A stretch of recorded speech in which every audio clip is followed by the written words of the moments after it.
Good morning and welcome to the Beaufort County work session of April 26, 2024. This is being held at the District Educational Services Center in Beaufort and is also being hybrid video conferenced. The meeting is live streamed by the county channel. In accordance with new safety and security guidelines, bags, backpacks, and purses are prohibited by the public at Beaufort County Board of Education meetings. Public comments are limited to 3 minutes per speaker on Beaufort County School District and school-related topics. Citizens wishing to participate in public comments can do so in person or via phone. There will be one public comment forum during this board meeting. The 30-minute session is limited to topics on the board meeting agenda. Requests to participate in public comments via phone will be accepted via email the day of the meeting from 8 to 8:30 a.m. and requests should include the speaker's name, phone number, as well as topic, and must be emailed to the Executive Administrative Assistant to the Board, Robin Cushingberry, at robin.cushingberry@beaufort.k12.sc.us.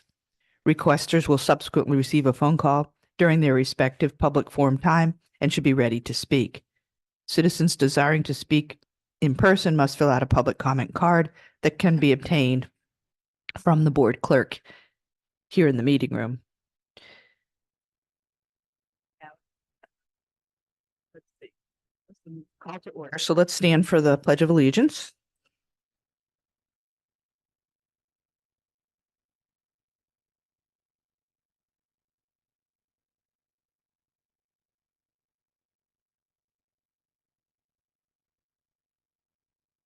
Please remain standing because we have a moment of silence. Laura Markovich, an English teacher at Battery Creek High School, then at May River High School, passed away on April 15th, 2024, and she started with the school district in August of 2015. In addition, Dr. John Lott Coaxum, retired assistant principal, died April 12th, 2024, and he served as an assistant principal with the school district for more than 32 years.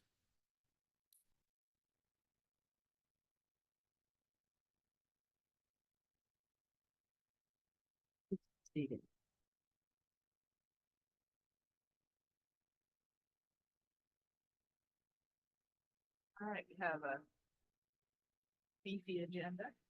And first on our agenda now is in public session, our legislative update from Lynn Stokes Murray with Burr Foreman McNair. Welcome, Lynn, and thank you so much for tuning in. Oh, thank you, Dr. G, and good morning, everyone. Thank you for letting me go first, and sorry for my background. We are at a conference and out of town, so you've got the hotel room in the background, so apologies. I just wanted to take just a couple of minutes this morning to tell you what's going on with the appropriations bill. When we're together in March, we will give you all a much more thorough review of legislation. And I say that because we are 6 legislative days, 2 weeks away from adjourning for this year. So May 9th is when we adjourn, and we'll be back sometime in June after the June 11th primaries to deal with gubernatorial vetoes and conference committees. But the Senate just completed their negotiations on the appropriation bill. And there are a couple of things that I thought y'all would be interested in as we move into conference committee. The bill now will go back to the House and they will amend it. That's what's called H2. And then from there, they will go to a conference committee to debate the differences in the bill. But of note, $13.8 billion this year to be spent. I think my very first budget, we had about 5.7 million 38 years ago. So it's been quite a growth period, and certainly tracks with the growth of the state as we are the #1 growing state in the country. Starting salary for new teachers is locked in the budget at $47,000 per year. Recommendations, as you know, coming from the governor's executive budget, that the starting salary for new teachers by 2026 will be at $50,000. So they're on track to do that. The salary stipend for all teachers has increased to $400 from $350, and that is also locked in both budgets. The House has appropriated $230 million for aid to classrooms. The Senate did $200 million. So that'll be something that they have to iron out in the conference committee. The budget represents, the total represents about 45% for K through 12 monies going to be appropriated in the state. So of the 13.8, about 45% of that is K through 12 budget. Couple of things that y'all should know that the Senate did that are interesting. School mapping. They have adopted a proviso in the budget which would require all schools to be mapped in this next year for emergencies. So they intend to have an RFP out that the department will put out. They will go in to each individual school, map it. So for emergencies, if there is a 911 issue, they will know exactly where to go. And without having to check at the front desk, is that still a classroom or is that a restroom or whatever? So that's a good thing. The Senate also put in a proviso dealing with same-sex restrooms. I don't know what the House will do with that, but I'm going to read y'all the language. Hang on just a second. It's a provision that requires students use the bathroom of their sex assigned at birth, and that they stay during overnight field trips in rooms of people of the same sex. So that's a new proviso. The House does not have that in the budget. So that'll be something that we'll have to see how that works out in the conference committee as well. In addition, they approved how county libraries provide on the issue of library bans. The way that the Senate has proposed is how they will keep inappropriate material out of the hands of children. So if they provide inappropriate material for 17 and under, libraries will be potentially can lose their aid to library funding. So what they are suggesting is that you have to have a detailed plan on how you will handle this inappropriate material. And again, this is county libraries, not school libraries, but just thought that was an interesting debate, and we'll see how that shakes out. The only other thing really that I wanted to tell y'all about this morning is that we have a lot of new policy that's been adopted this year. I mentioned that at the onset. I plan to have a full debrief for you guys when we meet in May. Some things are still, as I call them, hanging chads, and we'll see how it all flushes out. But really just wanted to bring you up to date on where we are in the budget process and let you know we're 6 days and counting. Hallelujah.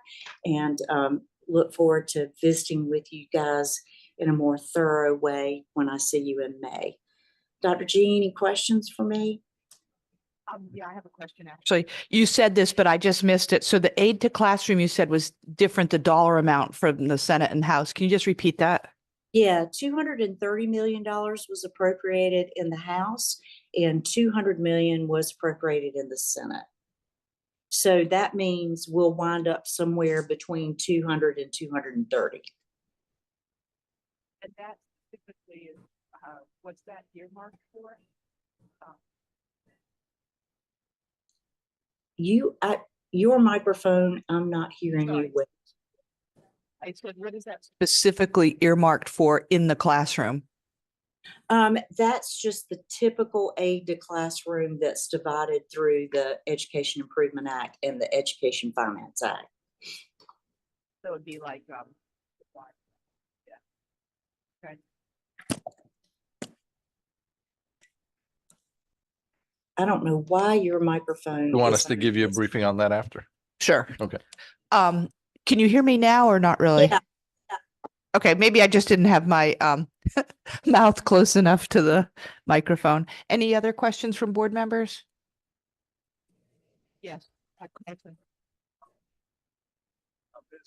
Mary, do you recall who actually offered the last bit about the Senate? You said that last one that you mentioned? The county libraries? Yes, Yeah. county libraries.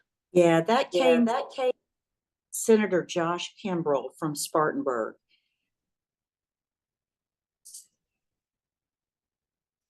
All right, I think we're good, Lynn, and we really appreciate you taking the time this morning out of town to give us an update, and we'll see you in May. Look forward to it. Y'all have a great day. Thank you. Thanks. Bye. Bye.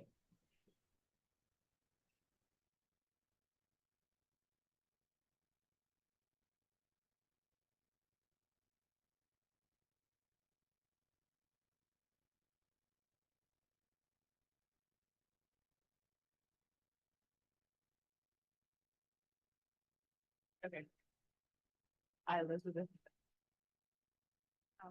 All right, so next on our agenda is the executive session. We need a motion to go into executive session.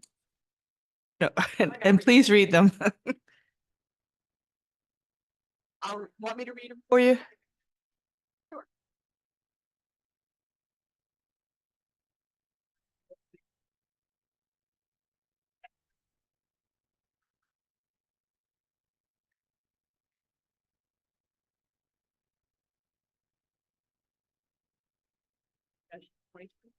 Employment recommendations pursuant to South Carolina Code Annotated Section 30-4-70A1.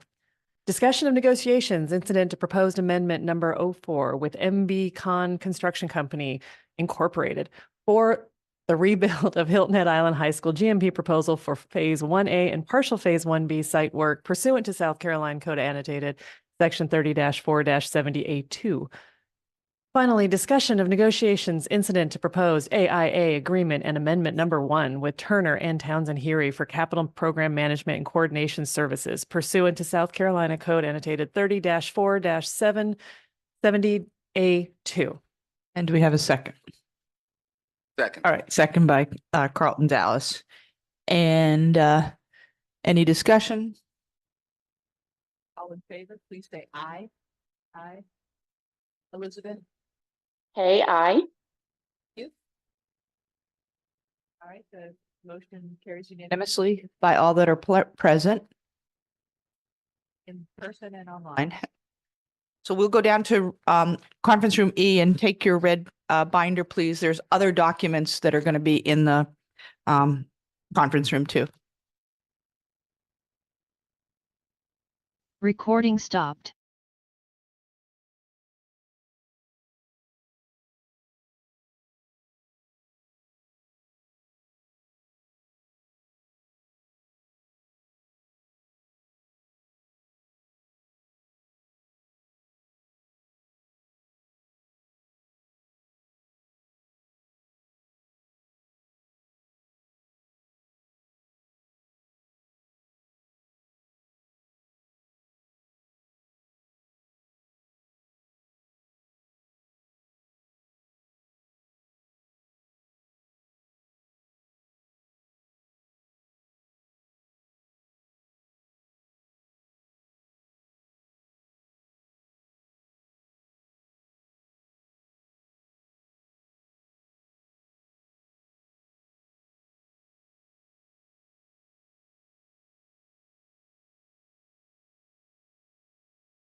appropriate regarding the matters discussed in executive session? Yes, ma'am. We have a number of motions that we need to vote on, employee issues. Madam Chair, I move the board accepts the superintendent's recommendation that the contract of a letter of agreement teacher employee A is not renewed for the 24-25 school year.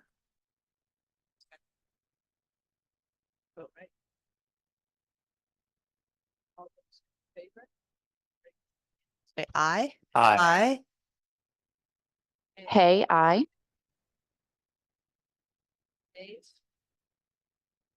Abstentions. I want to stay. All right, motion carries. 701. Madam Chair, I move the board accepts the superintendent's recommendation that the contract of the letter of agreement for employee B is not renewed for the 2024-2025 school year. All in favor, say aye. Okay.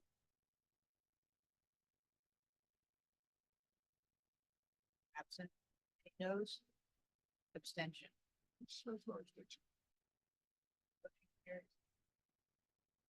601. Madam Chair, I move the board accept the superintendent's recommendation that the contract of an annual contract teacher employee C is not renewed for the 2024-2025 school year. All in favor in the room, please raise your hand and say aye. Aye. Aye.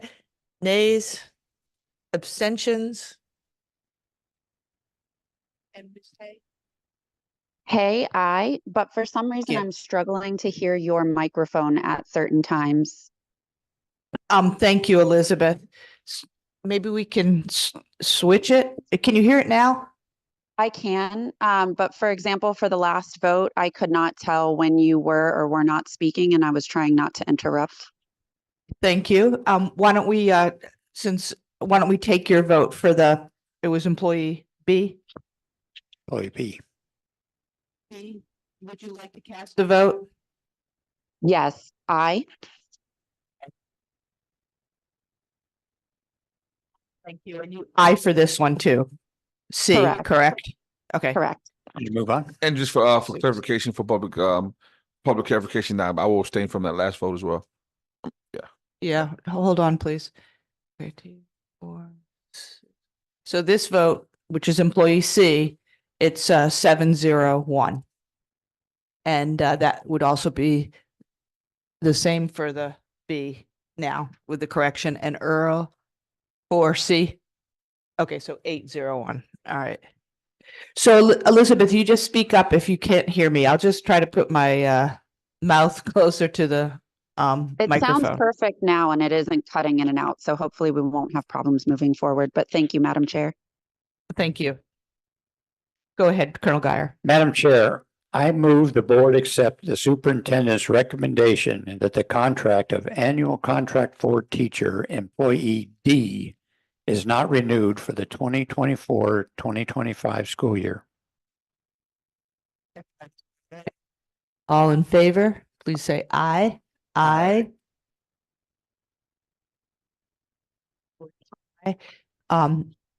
Ms. Hay, Hay, aye.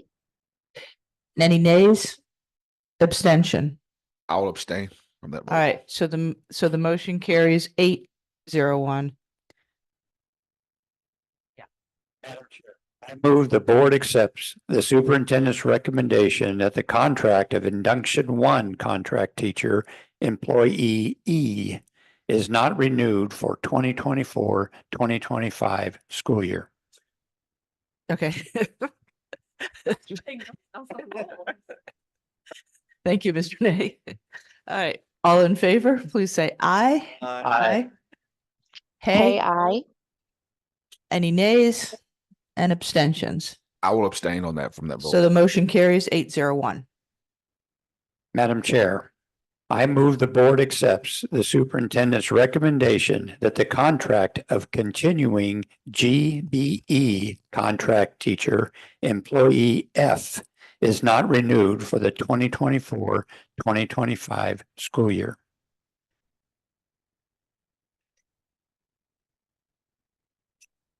All in favor, please say aye. Hey, Hey. I.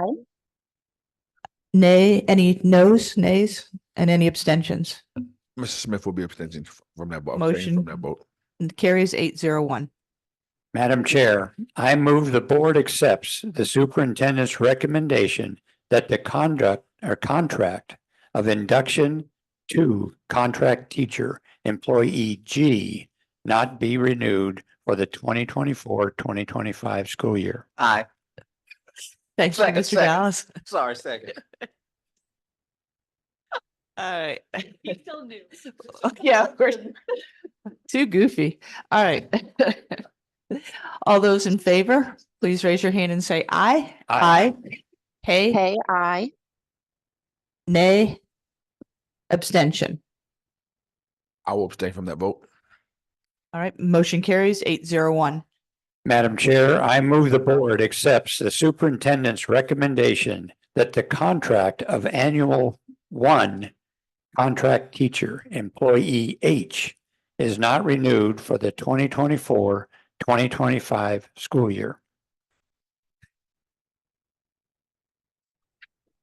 Motion. All in favor, please say aye. Aye. Hey, Hey, I. any nays? Abstention. I will abstain from the vote. Motion carries 801. Madam Chair, I move the board accepts the superintendent's recommendation that the contract of induction one teacher employee I India is not renewed for the 2024-2025 school year. Just vote right. All in favor, please say aye. Aye. Any, Hey, I. any nays? Abstention. I will abstain from the vote. Motion carries 801. Madam Chair, I move the board accepts the superintendent's recommendation that the contract of an induction three contract teacher employee J is not renewed for the 2024-2025 school year. By Mr. Earl Campbell. All in favor, please raise your hand and say aye. Aye. Hey, Hey, I. any nays? And abstentions. I will abstain from that vote. Motion carries 801. Madam Chair, I move the board accepts the superintendent's recommendation that the contract of an induction one contract teacher employee K is not renewed for the 2024-2025 school year. Mr. Nay. All in favor? Please say aye. Aye. Hey, Hey, I. any nays? Abstentions. I will abstain from that vote as well. Motion carries 801. Madam Chair, I move the board accepts the superintendent's recommendation that the contract of annual two GBE contract teacher employee L is not renewed for the 2024-2025 school year. Second by Mr. Nay. All in favor, please say aye. Aye. Hey, I. Hey, any nays? And abstention. I will abstain from that vote. Motion carries 801. Madam Chair, I move we accept the superintendent's recommendations for the renewal of certified employees for the 2024-2025 school year. Any discussion? All in favor? Sure. Go ahead. What was that vote again? Would you repeat that vote? What was that vote? Madam Chair, I move we accept the superintendent's recommendations for the renewal of certified employees for the 2024-2025 school year. But is during executive session, I had some questions in terms of this, because I was not on time, and the chairman didn't figure that it was appropriate for me to re-ask the questions, and I cannot vote. I cannot vote confidently, and the superintendent did. He did talk to me about some of it, but I still have some more questions, underlying questions. So I'm not confident in voting for this. So unfortunately, today I will not be able to support this due to not being able to have time in executive session, and this is a work session, and that's what we're here for. We're here to work and to have time to be able to discuss this. Unfortunately, I was not given the opportunity, so therefore I will not vote for it. Thank you. My response is, as the chair, it is my duty and responsibility to keep the board meetings efficient and effective. And we were on a different topic at that time. I will say no more. So all in favor of this motion, please raise your hand and say aye. Aye. Hey. Hey, I. Smith, no. Okay, abstentions? Okay, so the motion carries 7-1-0. Move that the Board of Education approve amendment number 4 with MB Con Construction Company Incorporated for the rebuild of Hilton Head Island High School Phase 1A and 1B, which includes the new 3-story building addition and main entrance for a guaranteed maximum price of $80,170,995. So motion made by Colonel Dyer and Ingrid Boatright second the motion. Any discussion? All in favor, please say aye. Aye. Hey, I. any nays? Smith, nay. Okay, and then abstentions, no, because that's everybody. So this motion carries 8-1-0, and I misquoted the number of yeses on the prior vote. That one was also 8 in favor, and it does not change the outcome. Madam Chair, I move the Board of Education approve amendment number 1 with Turner Townsend Erie, which authorizes a not to exceed limit for the referendum program management plan and establishes the 2024 staffing plan. Second by Mr. Dallas. Any discussion? Right, all in favor, please say aye. Aye. Hey, I. Any nays? Abstention. I'm going to abstain from that vote. So the motion carries 8-0-1. Madam Chair, that completes all the motions. Thank you, Colonel Geyer. Next, we need a motion to approve the agenda. Second, Mr. Campbell.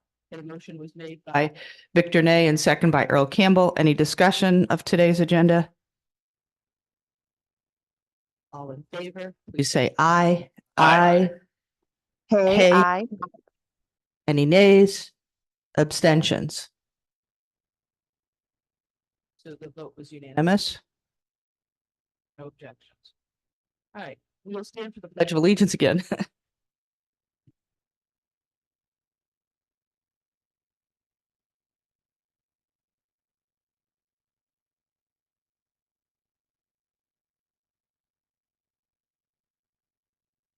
Please remain standing. We will have a moment of silence for Laura Markovich, an English teacher at Battery Creek High School, and then at May River High School, who died on April 15th. She started with the school district August 2015. Also a moment of silence for Dr. John Lott Coaxum, a retired assistant principal who died April 12th, and he served as an assistant principal with the school district for more than 32 years.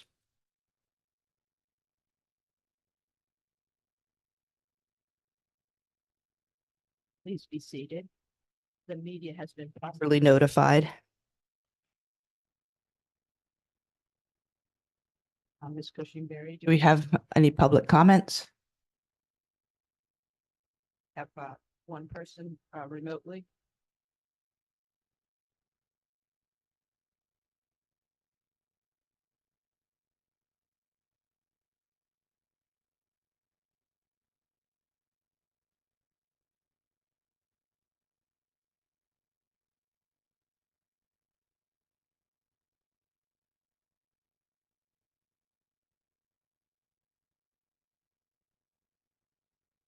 Hi, Dave. I'm calling you for public comments. You'll have 3 minutes if you can state your first and last name and speak on what's on the agenda topics, okay? All right. Go ahead. Good morning, board members, Dr. Rodriguez and staff. Good morning. Thanks for giving me a chance to speak today. I'll speak on the use of financial resources in the following items since we're Please. discussing budget. But I want to Sir, please state your name. This is David Cook. I apologize. Okay, and your topic is? Speak on the financial resources budget items. Okay, please go ahead. Thank you. I saw Dr. Rodriguez as a finalist for Superintendent of the Year, so congratulations first on that. Thanks to the district for cooperating with law enforcement and committing tax dollars on the arrest of 4 educators in the last 18 months charged with sexual exploitation of a minor. 4 out of 2,300 educators charged with that crime is a statistical anomaly, but I'm glad you're helping law enforcement. Compare that to the population of 18 to 65-year-olds, and Please approximately pause. 1 person every 3 days should be. So are That's these not- so that educators is have not- nothing to sir, do with our budget, correct? You're not on budget. Yeah, okay. Is wasted on keeping a Hilton Head Middle School Spanish teacher intentionally using platforms and web-based instruction where students choose multiple choice Mr. answers that Cook? include the word pussy, shit. Mr. Cook, you may redirect your comments to Beaufort County School District's upcoming budget discussion if you would like, but you are off topic. And the agenda today clearly states that the public comments must be limited to topics on this agenda. Yes, ma'am. I was just talking about the, I understand. So are you going to comply with the public comment directive or not? Because if you're not, we will end your comments now. Using, yeah, just referring to the use of tax dollars in regards to the budget. I don't think. It has to be on Beaufort County School District's budget. Yes, that's what I'm speaking about. I don't think so. platform- We'll give you one more time, sir. Yeah, no problem.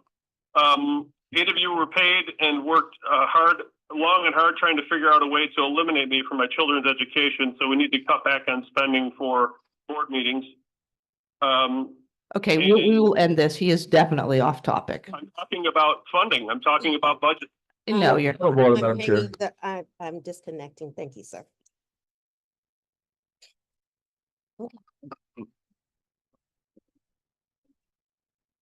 That was it. Okay.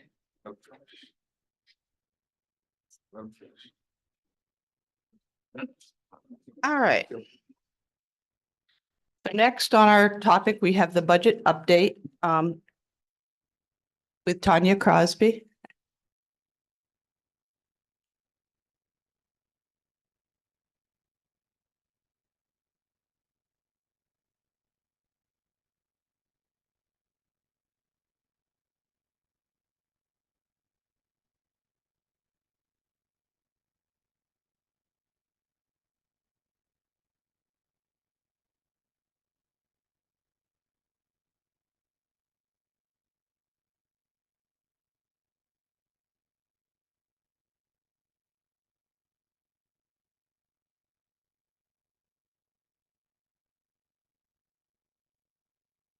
Morning.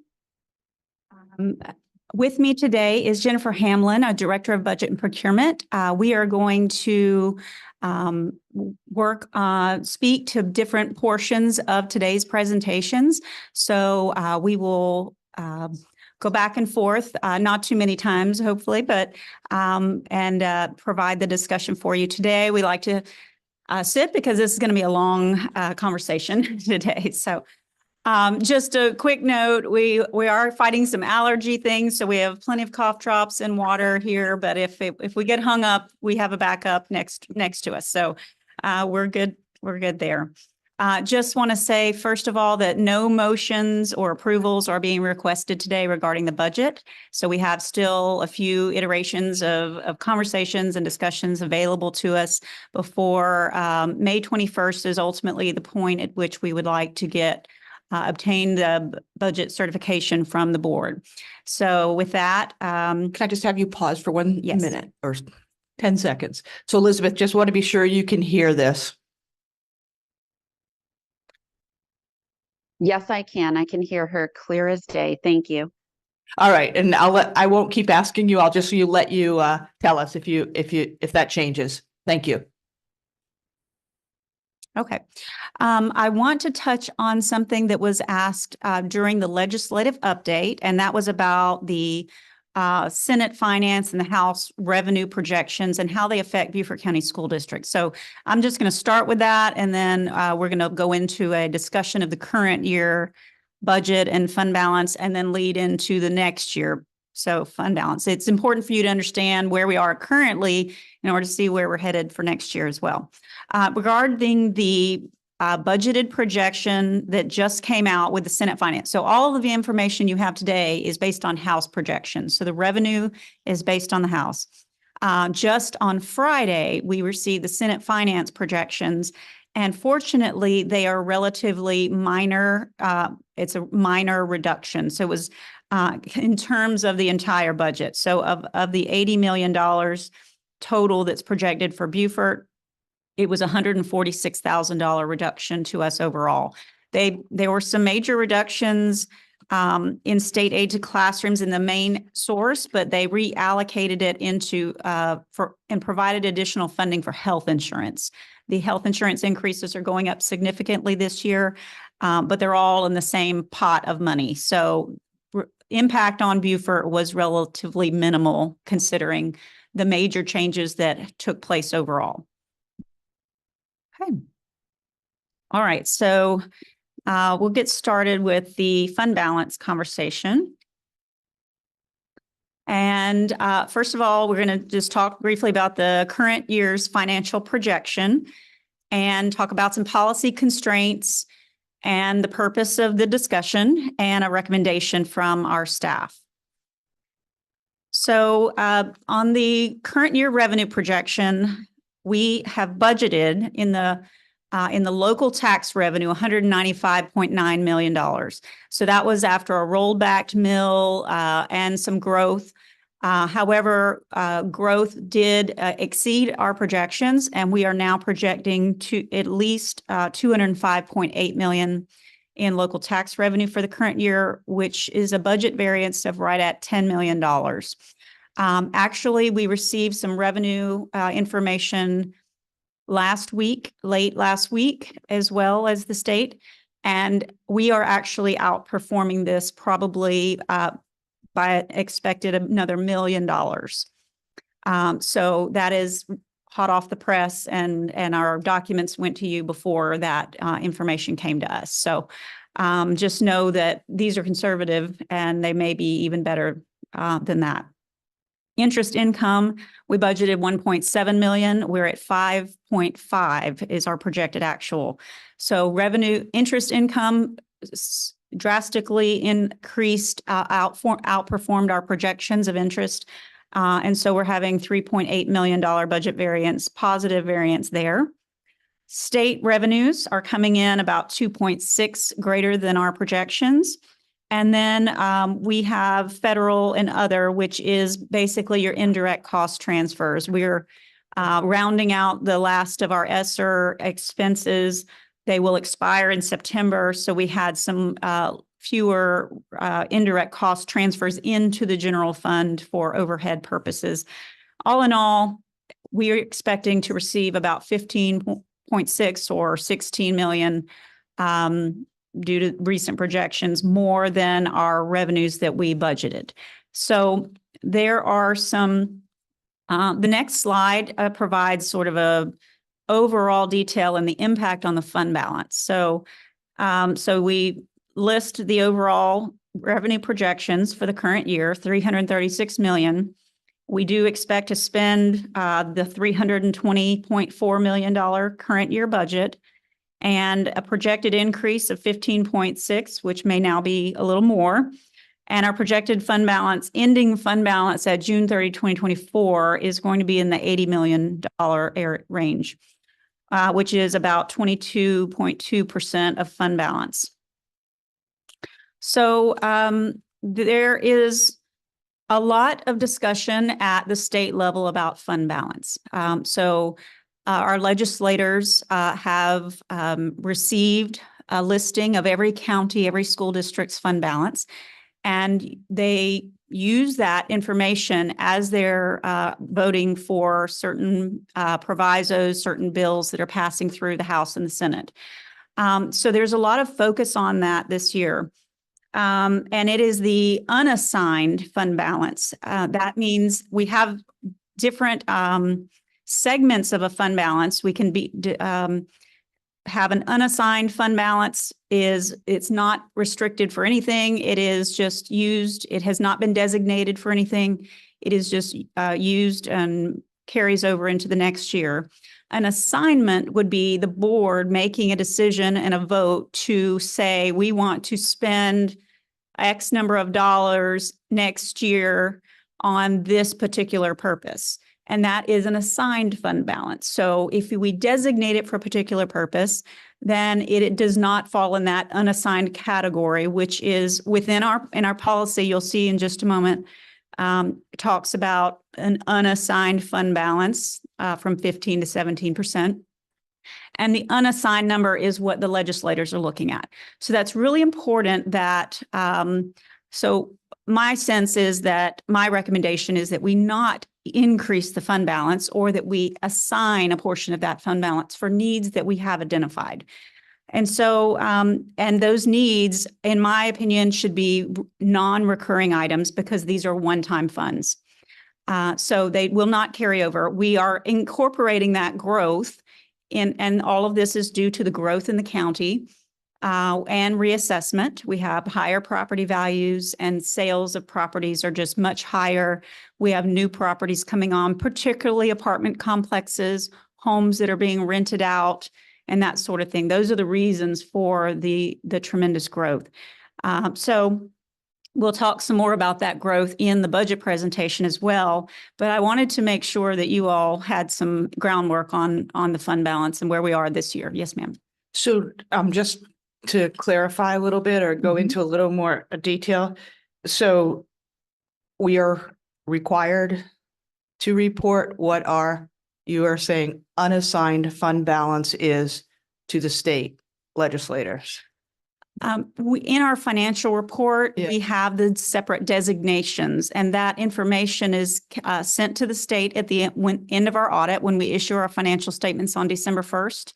And so that information is then captured in a report at the state level. But we were recently requested additional information on those fund balance numbers. So there is information floating out there on every district and some districts have some fund balances in the 70 to 90% range, many of our very small districts. So that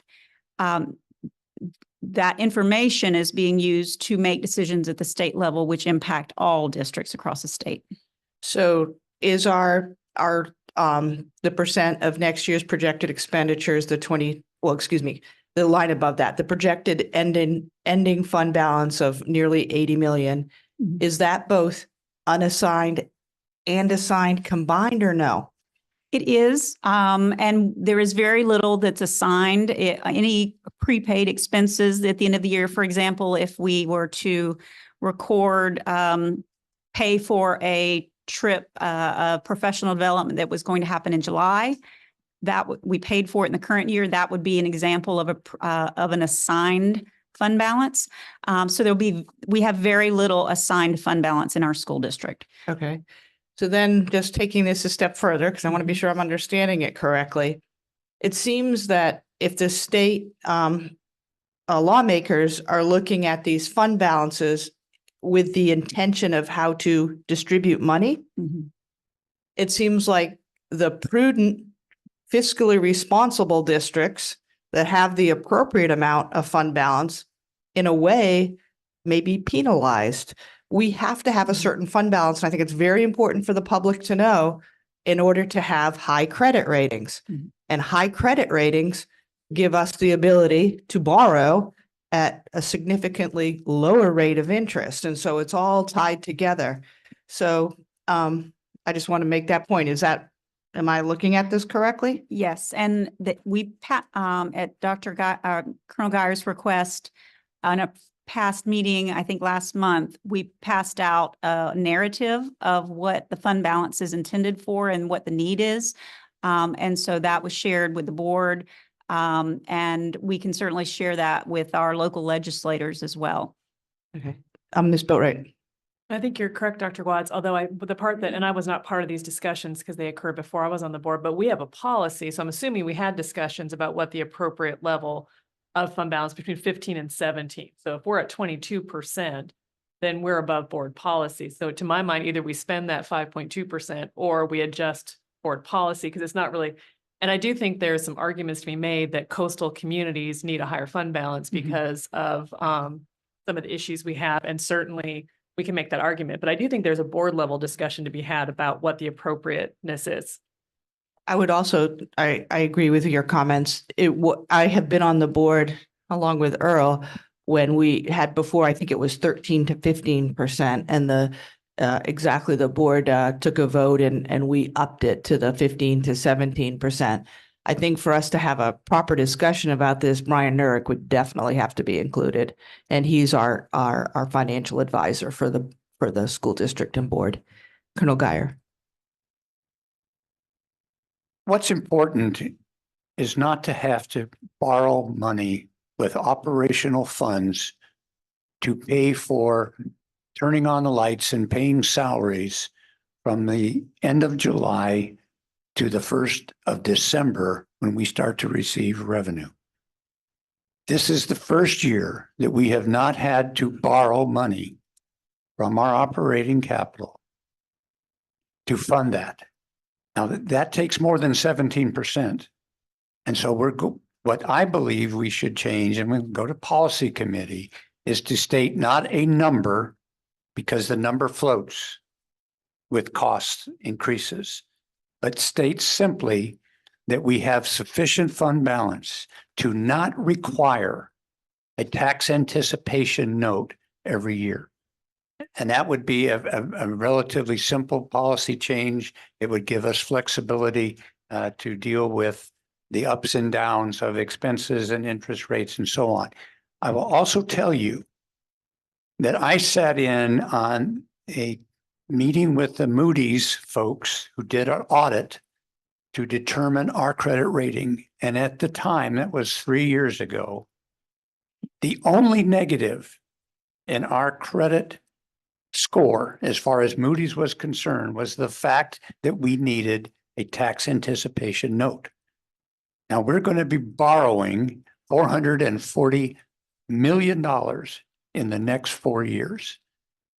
The interest that we can get that at is very important. Now you see that we did well in interest on our funds that the treasurer is holding for us, because the interest rates have gone up on what they pay to use our money. And conversely, interest rates for borrowing are still high. So we've got to keep this momentum going and keep it steady. Now there's a slippery slope when you have excess fund balance. And that slippery slope is when you decide to use that for like additional personnel and salaries that come back every year. What you should do with any excess is do something that use it for buying something that's a tangible asset, like property perhaps, or replacing old vehicles that are inefficient and highly maintenance for new vehicles that are more efficient and less maintenance, or other things that make us more effective and efficient as an organization. That's the best use, but don't use any excess fund balance for recurring items. Thank you, Madam Chair. Mr. Smith? Madam Chair, point of clarification, just like to know, what's the process in terms of how are we letting Ms. Crosby finish this, or are we asking questions as we go along? What's that? What's the formality in that? Do you have a preference, Ms. Crosby? I would prefer to go through the presentation because I think some of the questions that you're going to have will relate to items that are on the slides. So if we could, and I'll move through them relatively quickly. Mr. Day? Oh, I thought your hand was up too. It was, but I'll wait. Okay. Okay, so on the next slide, we've already stated this is a projected one-time addition to fund balance. We're projecting fund balance to be at 22%, which is above the target in the current policy. It is a targeted 15 to 17%, and that's on the next slide where we state policy, board policy OE 5.1, maintain an unassigned fund balance. That word is very important, unassigned.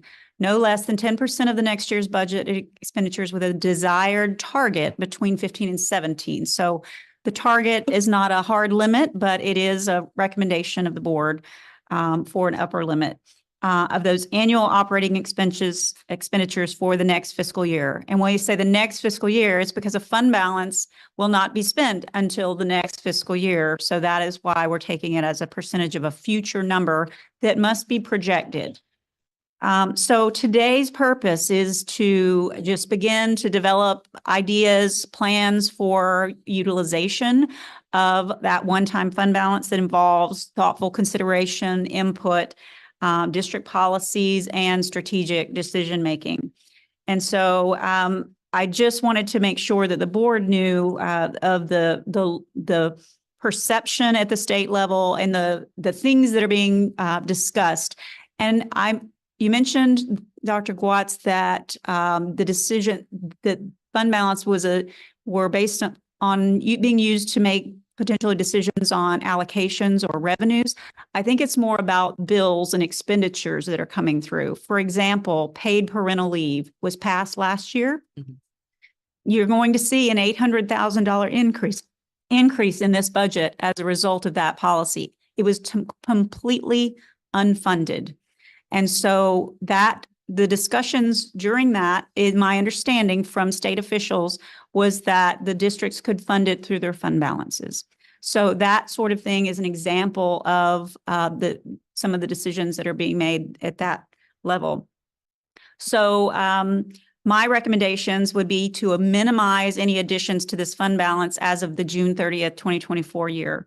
Identify non-recurring items, either spend funds before June 30 or commit them or sign them before June 30. So we make a decision before June 30 how to spend it the next year. Or, excuse me, we transfer any excess revenue balances to the capital projects fund. And then we can do that before year end. And then we can have a discussion of specific line item budgets that those dollars will be spent on. And we'll know the exact dollar amount by the end of the year.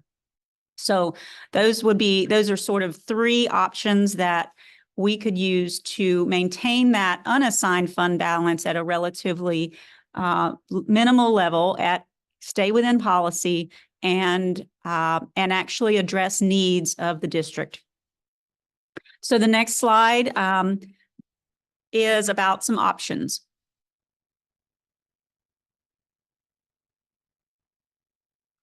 So from a capital projects perspective, I know that the operations committee had a meeting recently in which the 8% project list was discussed. On that list were a couple of big ticket items, and they could be used for this could be an option for the use of this fund balance. So we have a laptop refresh for teachers. So those are every 3 or 4 years, I believe, is a refresh cycle. And that dollar amount was $4.5 million in the 8% project list. School furniture always has needs. There wasn't a specific line in the capital projects in the 8% list on these. But we could certainly, I know that the number is very large of needs in the school furniture category. And also there was an amount of $5 million of district office renovations. There were some needs for security and HVAC or other needs that may occur. And so the option or for consideration is that we could use these dollars to remove projects, bringing the 8% down listing down to a more comparable level to prior years' approvals amounts. So the next slide is other considerations. So this plan would maintain the fund balance at its current level. We're approximately 19%. We do have a motion that came out of Finance Committee to refer a change in the fund balance policy to the Policy Committee. So that will take place on the next Policy Committee, I would assume. But this also addresses the needs that we have identified. And again, it removes 9.5 million, I believe is the number. Could be 10.5 if we put additional funds in for furniture. Items that are on the 2026 8% capital list that are yet to be approved, will be approved in the next couple of months. So those are just for your consideration, and that concludes my portion of the presentation. Mr. Nay. Thank you, Madam Chair. I don't know if this is entirely in your realm, but you're closer than I am. So is there any legislative indication about what too much fund balance is? I mean, I know that we're walking a fine line because we don't want to be flagged by legislators and saying, okay, everybody's carrying too much of a fund balance, but we need a fund balance so that we don't have to get a tan. Right. So is there any indication where that fine line is? Not from the legislature. I haven't heard what that number would be. The GFOA, which is our National Government Finance Officers Association, recommends no less than 2 months of operations, so 60 days of operations. We're a little above that. This would take us to 71, I believe. So that is consideration. Again, coastal counties is a particularly, a good reason to have a little more than that because of the unknown circumstances in the fall that we will encounter. So I have not heard what a normal one would be, but or an average. But I think there's a lot of attention around a few of the districts that are in that much higher category, but their circumstances are very much different as well. So. And then my second question is, if you don't mind, thank you. As far as the difference between assigned, committed and obligated, assigned funds, if we assign funds so that they're accounted for, how often can we reassign funds? Reassign, would you reassign the same funds or, okay, so are they a fund, once we assign the funds, is that essentially committed? We can't spend those funds on anything else? Or can we say, okay, we're going to assign these funds for now. And then if we need to, because, we're putting them in a different category now so that the pot of money isn't flagged, so to speak. Can we reassign funds later as needed? I think the answer is no, but I can study up on that a little more, but there's another option. So assigning funds means the board would make a motion for a specific purpose for a specific purchase to be made. For example, if you wanted to spend $500,000 on furniture, you would make a motion to do that, and we would have to spend it on that. However, if we made a transfer from the general fund to the capital projects fund and allowed the board to make decisions about that when needed, you can use those funds.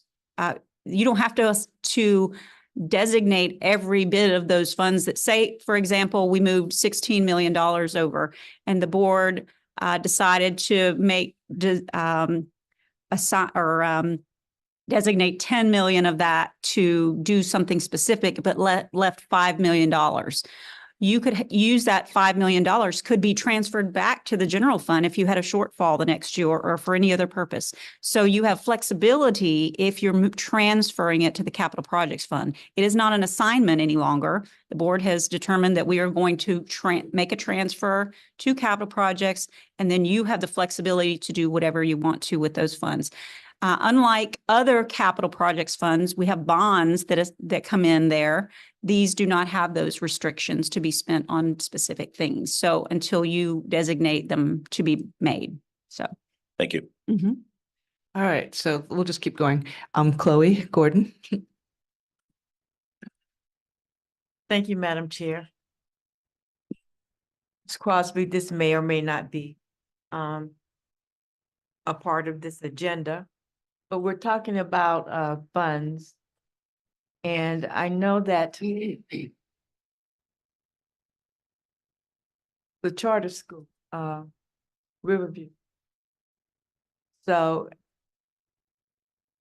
funds that they pay us, is that a part of this? The funds that the state pays us for No. Riverview? Okay, this is the school, Riverview. Speak into your microphone. The school, yes. They pay us, right? We pay them an annual or monthly payment and for the general operations, and that's based on the revenues of the school district from the prior year. So the revenues that we're experiencing this year, the increased revenues, they will experience a budget increase next budget year. So they're building those funds into their next year's budget, and we'll see an increase in their revenue from the district. We are required by state law to allocate a proportionate share of district funds based on their numbers of students. And so we take the tax revenue, all revenues, divide it by the total number of students, and then multiply it by theirs.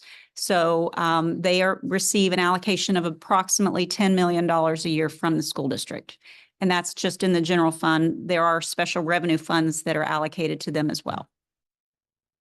Can I make an appointment to see you? Yes, ma'am. Okay. Yeah, it's complicated. All of these things are complex, and we'll be happy to meet with anyone who's interested. Yeah. Mr. Earl Campbell?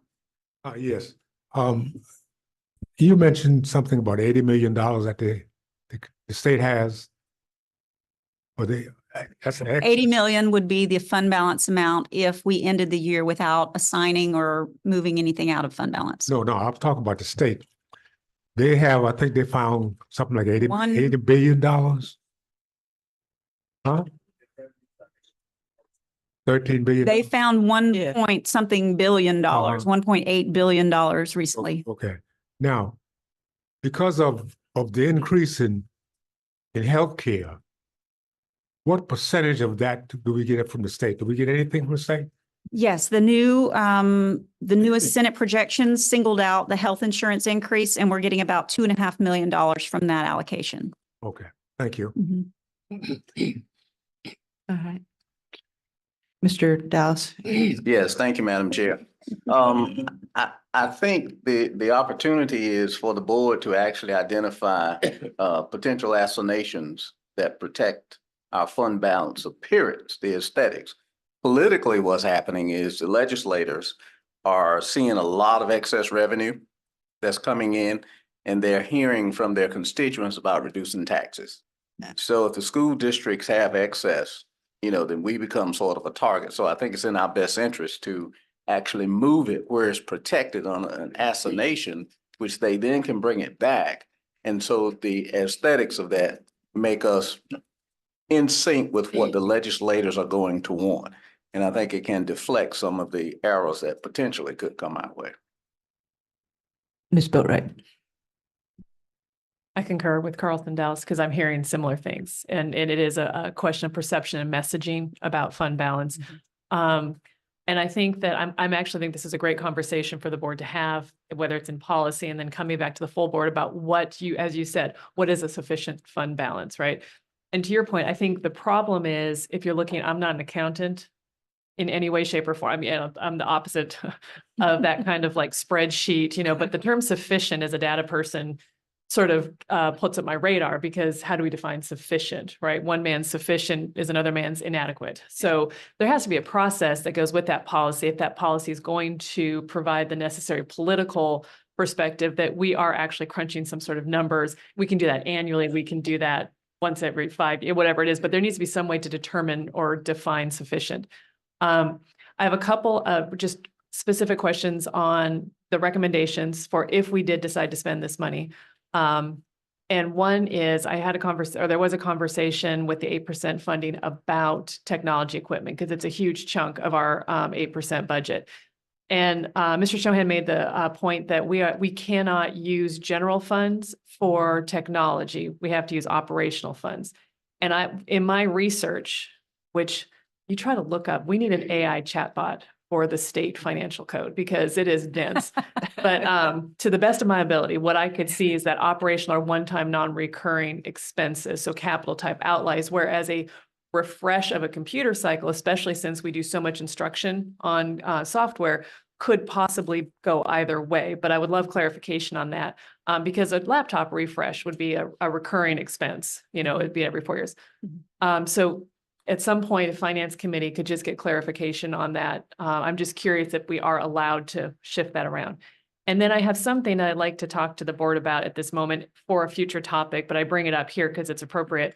I know that operations had looked at, I think, an $8 million budget item to redo this building, the district office. And is 8 million sound about right? In there somewhere, 8 to 10 million, something like that, for the HVAC security upgrades.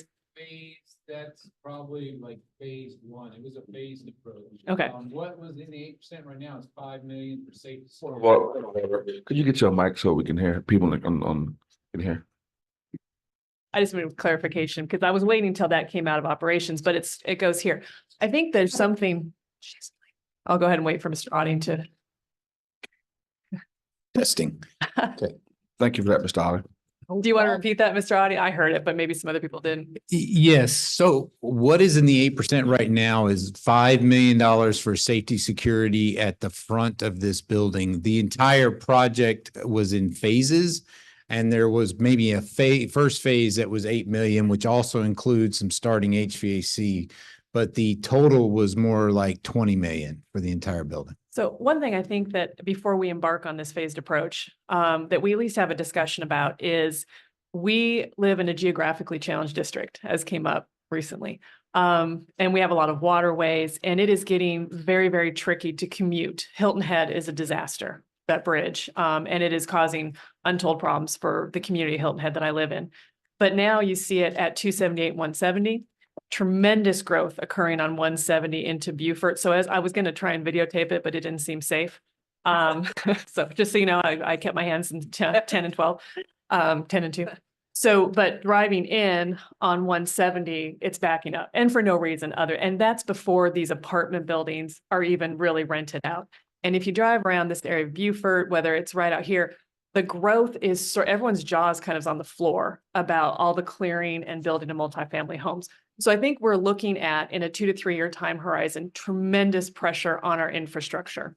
And maybe the county has a secret plan to deal with it that they just haven't brought forward yet. But at this moment, I know of no infrastructure plan to address the constriction on 170. I know there's some traffic calming going on 170, 270. Okay. So with that in mind, I think we need to consider having a satellite office for district staff rather than investing a full 20 million in redoing this here, because it is going to get very difficult for people to get back and forth. The area south of Broad, for lack of a better term, but the Bluffton, Hilton Head area is continuing to show substantial growth. And I think it's going to become very challenging for people that certainly live on Hilton Head and parts of Bluffton to even get to the district office as employees. Which is cutting off some of our potential work staff. So I have a lot of reasons. I think it's a future topic. But since we're talking about how we're going to spend the money and that district building is in a recommended thing, I want to throw out, before we really start committing $20 million to rebuilding one district office that is very inconveniently located for the majority of our families, that we consider having some sort of additional thoughts about that. That's all. Thank you. All right, I added it to the future agenda topics. Colonel Guyer. Can I ask a quick question? Sure. On it, something like that be considered an assigned project? Yes. If a particular designation was made for X number of dollars for a specific building or purchase of a building Yeah. or anything like that, yes. Colonel Dyer. I need to give a little history lesson here. In 1894, a Category 4, Category 5 hurricane hit Beaufort County. At Penn Center, when you know where Penn Center is in St. Helena Island, there's a church there. And they have a mark on that church where the tidal surge hit. It was 20 feet. 20 feet. Now, if that happened again, St. Helena Elementary would be wiped out. Ladies Island Elementary would be wiped out. The roads would be impassable. The county council, the county has a fund balance much larger percentage than do we, because they say, well, we have to put roads back in. Well, we have to put kids back in school. And those of you that lived on Hilton Head and remember what happened with Matthew hit, and we had hundreds of thousands of trees down, you saw trucks coming from all over the country to haul lumber away. When that happens, you can't give them a credit card. You got to have cash. You got to have money to, we'd have to rent buildings if we could find them to put kids back in school. Not and take care of the damage. Now we can use our 8% money, but 8% money takes a couple months to get. We must be able to have sufficient reserves, and that's what the fund balance is, frankly, to be able to handle something like this. And all you have to do is listen to the University of Colorado's report on what they say that this year's hurricane season is supposed to be. And whether you believe in climate change or not, what everybody will tell you is that hurricanes are going to become more common and more dangerous. So for the public, they need to understand that we're not just having a bunch of money in there because, you know, this looks good on our balance book. This is a real issue that we have to take responsibility for the future. So that's got to put this in perspective. Go ahead. Just to piggyback on what you're saying, Colonel, every year, you know, there's an experience with some kind of storm that is threatening the coast or passing through the area, and we have to deal with winds and all those kinds of things that we have to think about. But one of the pain points, or of course, our decisions are based on safety for students, and that's how we make those calls and requirements that we have to follow. Okay, but one of the pain points of that is that whenever we have to close school because of a storm coming or a potential threat, just due to a storm, it often means that parents have to stay home because the child is at home. So if a storm were, all of these things are connected, right? The county's ability to get the roads back up and running, to get all the public services back up and running that need to be up and running, right? It's connected because they do need workers for that, right? And they need employees for that. And so our ability to stand up our schools as soon as possible, right? Helps their ability to stand up all the other services. See what I'm saying? Mr. Smith? Just to, I would ask Mrs. Gordon a question too as well. When you was talking about the charter school, were you talking about the rent money? Was that what you were referring to in terms of? Basically, I'm trying to get an understanding where the funds go to. I know that we pay out a certain amount of money. Correct. But we also take Yes. a certain amount of money from, I know Riverview. Chloe, just get a little closer to your microphone, Okay, please. I know against for Riverview. What I need is an understanding of where the funds that they give us, where does that money go? Does it go back to Riverview? Does it go to sustain, certain programs that we have? And if so, what are those programs? How much money? I'm sorry, I failed to mention that in our monthly allocation, we do deduct a portion of the funding. I believe it's approximately 49,000 a month.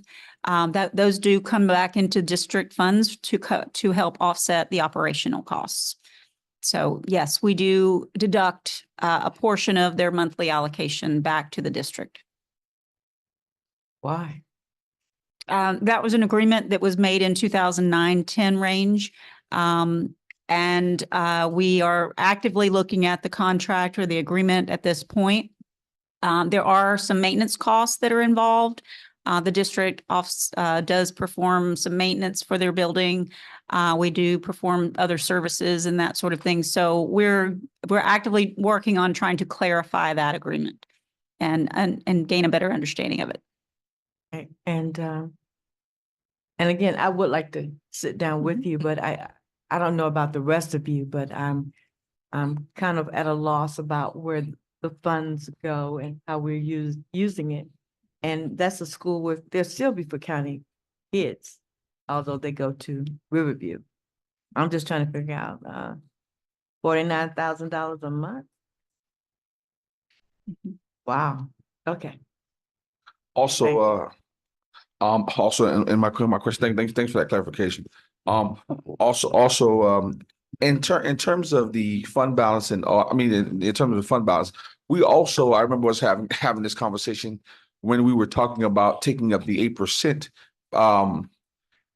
the 8% balance. I mean, the 8% number, basically upon how much 8% of projects that we take in upon that. How does that fit into this fund balance?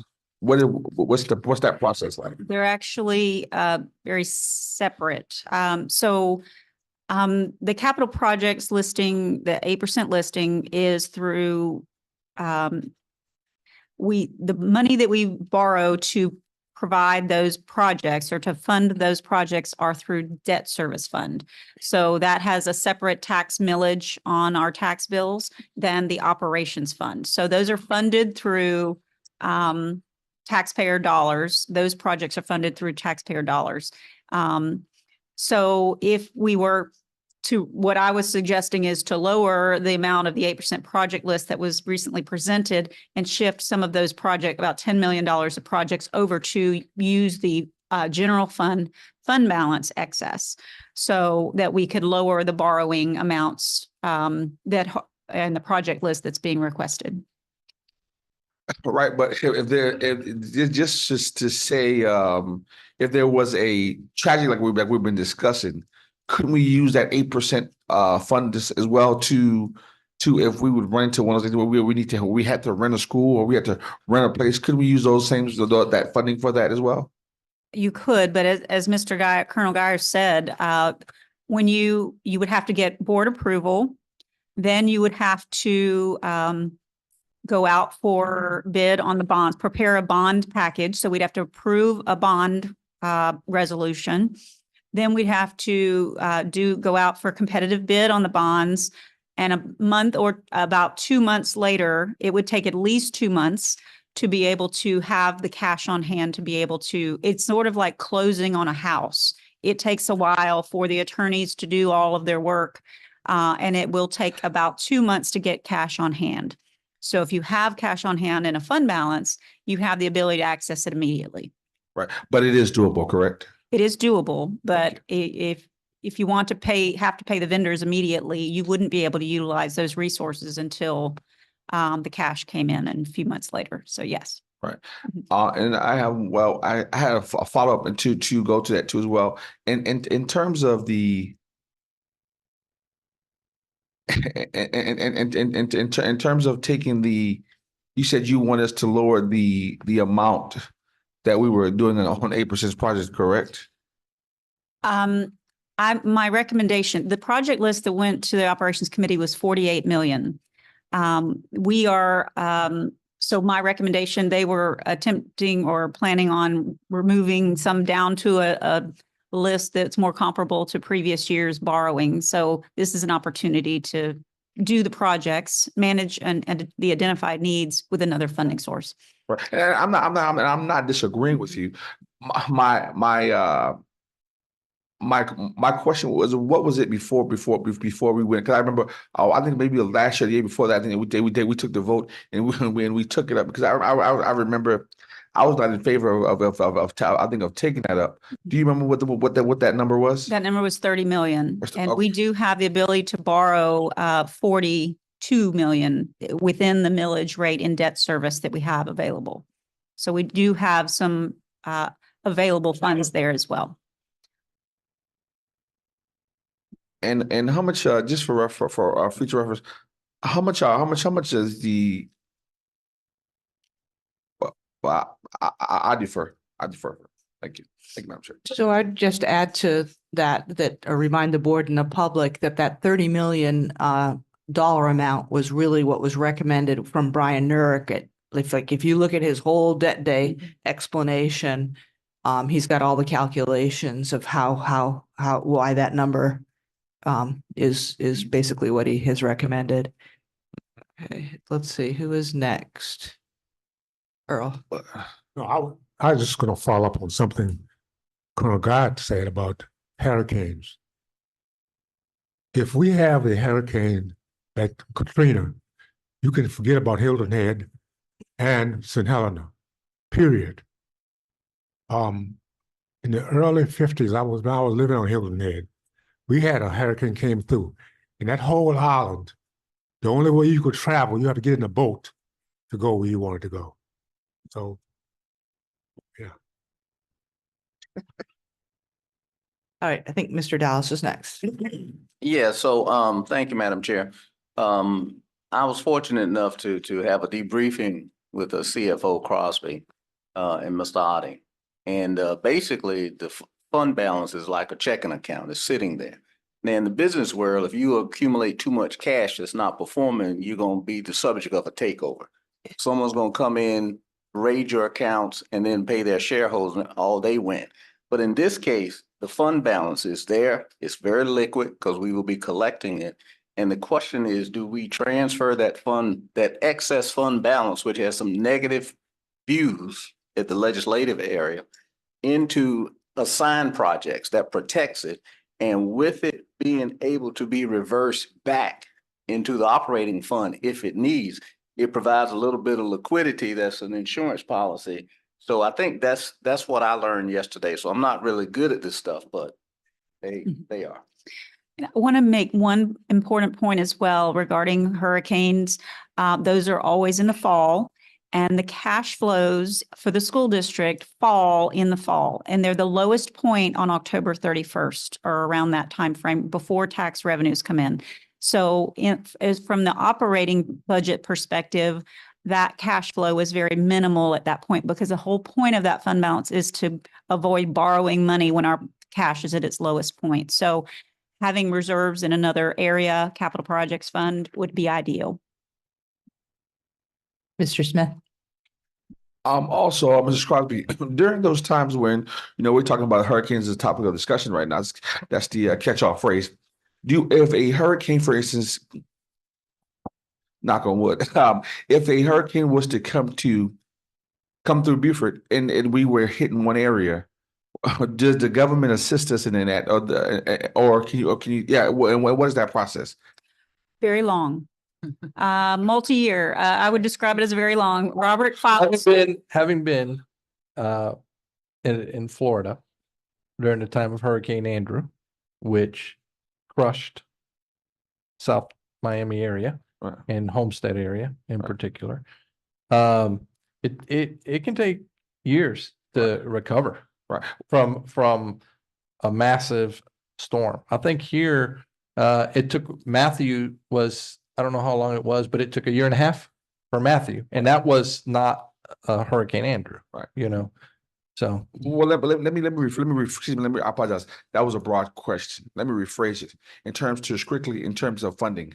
In other words, my question is, when we take upon a storm, does the government gives us financial backing, or does the government gives us money to a lot to repair some of the damage, and what does that look like? More in lines of just the funding, not the process and the paperwork and all that about the funding. More to be specific. Generally, I think what happens is that you have, the governor would issue an emergency order or declaration, which would allow federal funds, to move into the area as quickly as possible following the storm.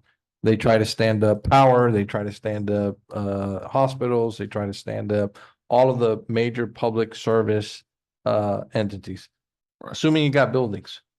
You know, assuming you have those kinds of things. So it just depends on the severity of the storm, but they do funnel, but you know, it takes years. I mean, you're gonna have to go and itemize every single thing that was lost.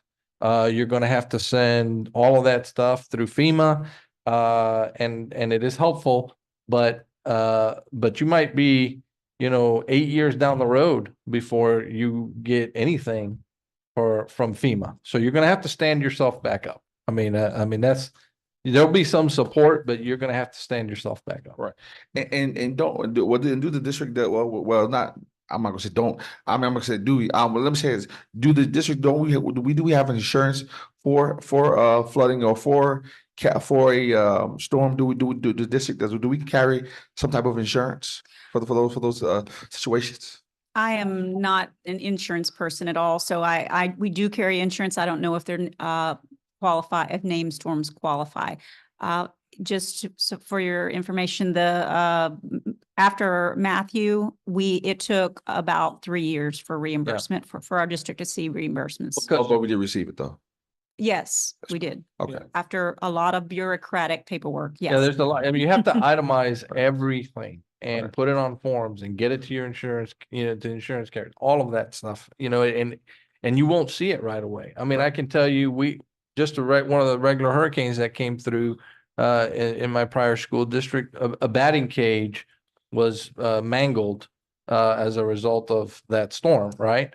And I believe it took about 3 years just to get the reimbursement for or the money back for the mangled batting cage.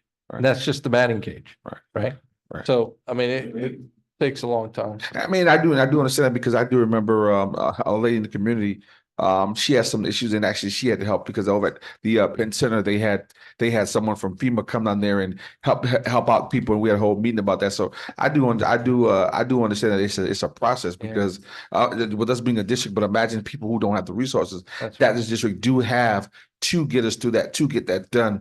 So imagine that in order people who what they go to get done their refunds. But my point is that it may take 3 years or it may take some time, but we do get that money back in terms of the balance, the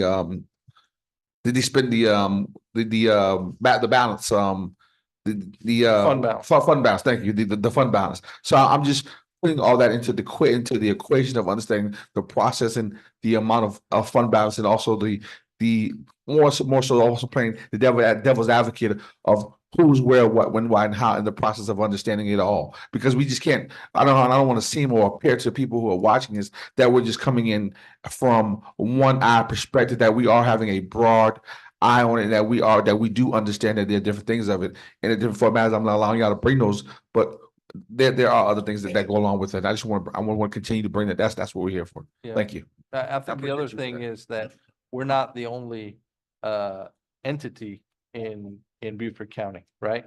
So federal funds are not just, FEMA's not just coming for, the school district's not the only thing that's gonna be affected when you get a storm that comes through, right? It's gonna, everything. Madam Chair. Yes. Yeah, I'd just like to add a couple of points. One, we owned property in West Palm Beach in 2005. And when those 3 hurricanes came through, first of all the insurers, you're going to find specifications in your insurance policy that you never knew existed before. So they're not going to pay. All right. That's the business. The second thing is those that stay are going to be very tough about bringing you back. But in terms of current cash outlay during a catastrophe, you're going to find that as a business, they're protecting shareholders.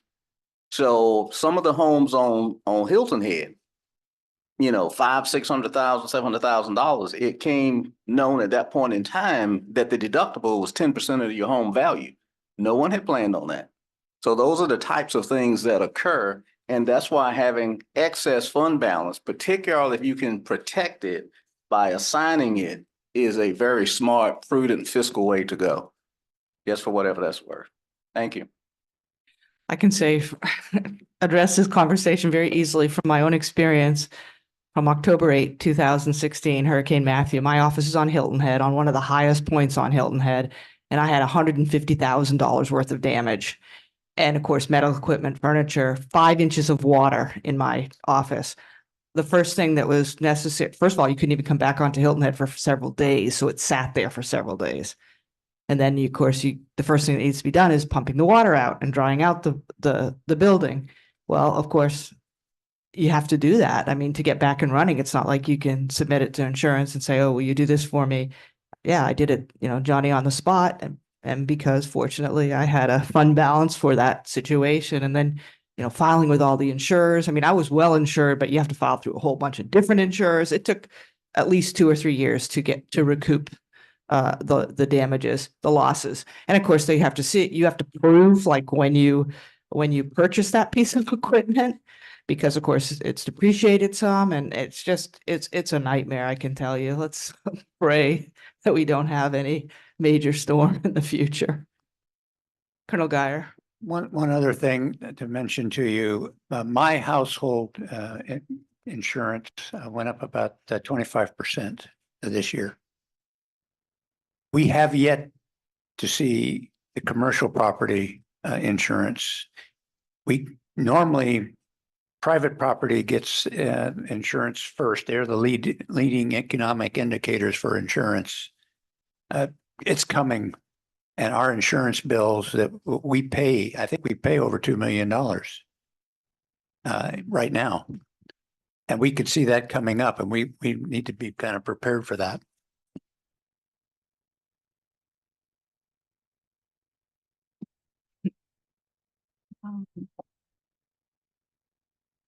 We'll move on to, all right. We're going to move on to the budget for 2024, 2025, and I'm going to turn this over to Jennifer Hamblin.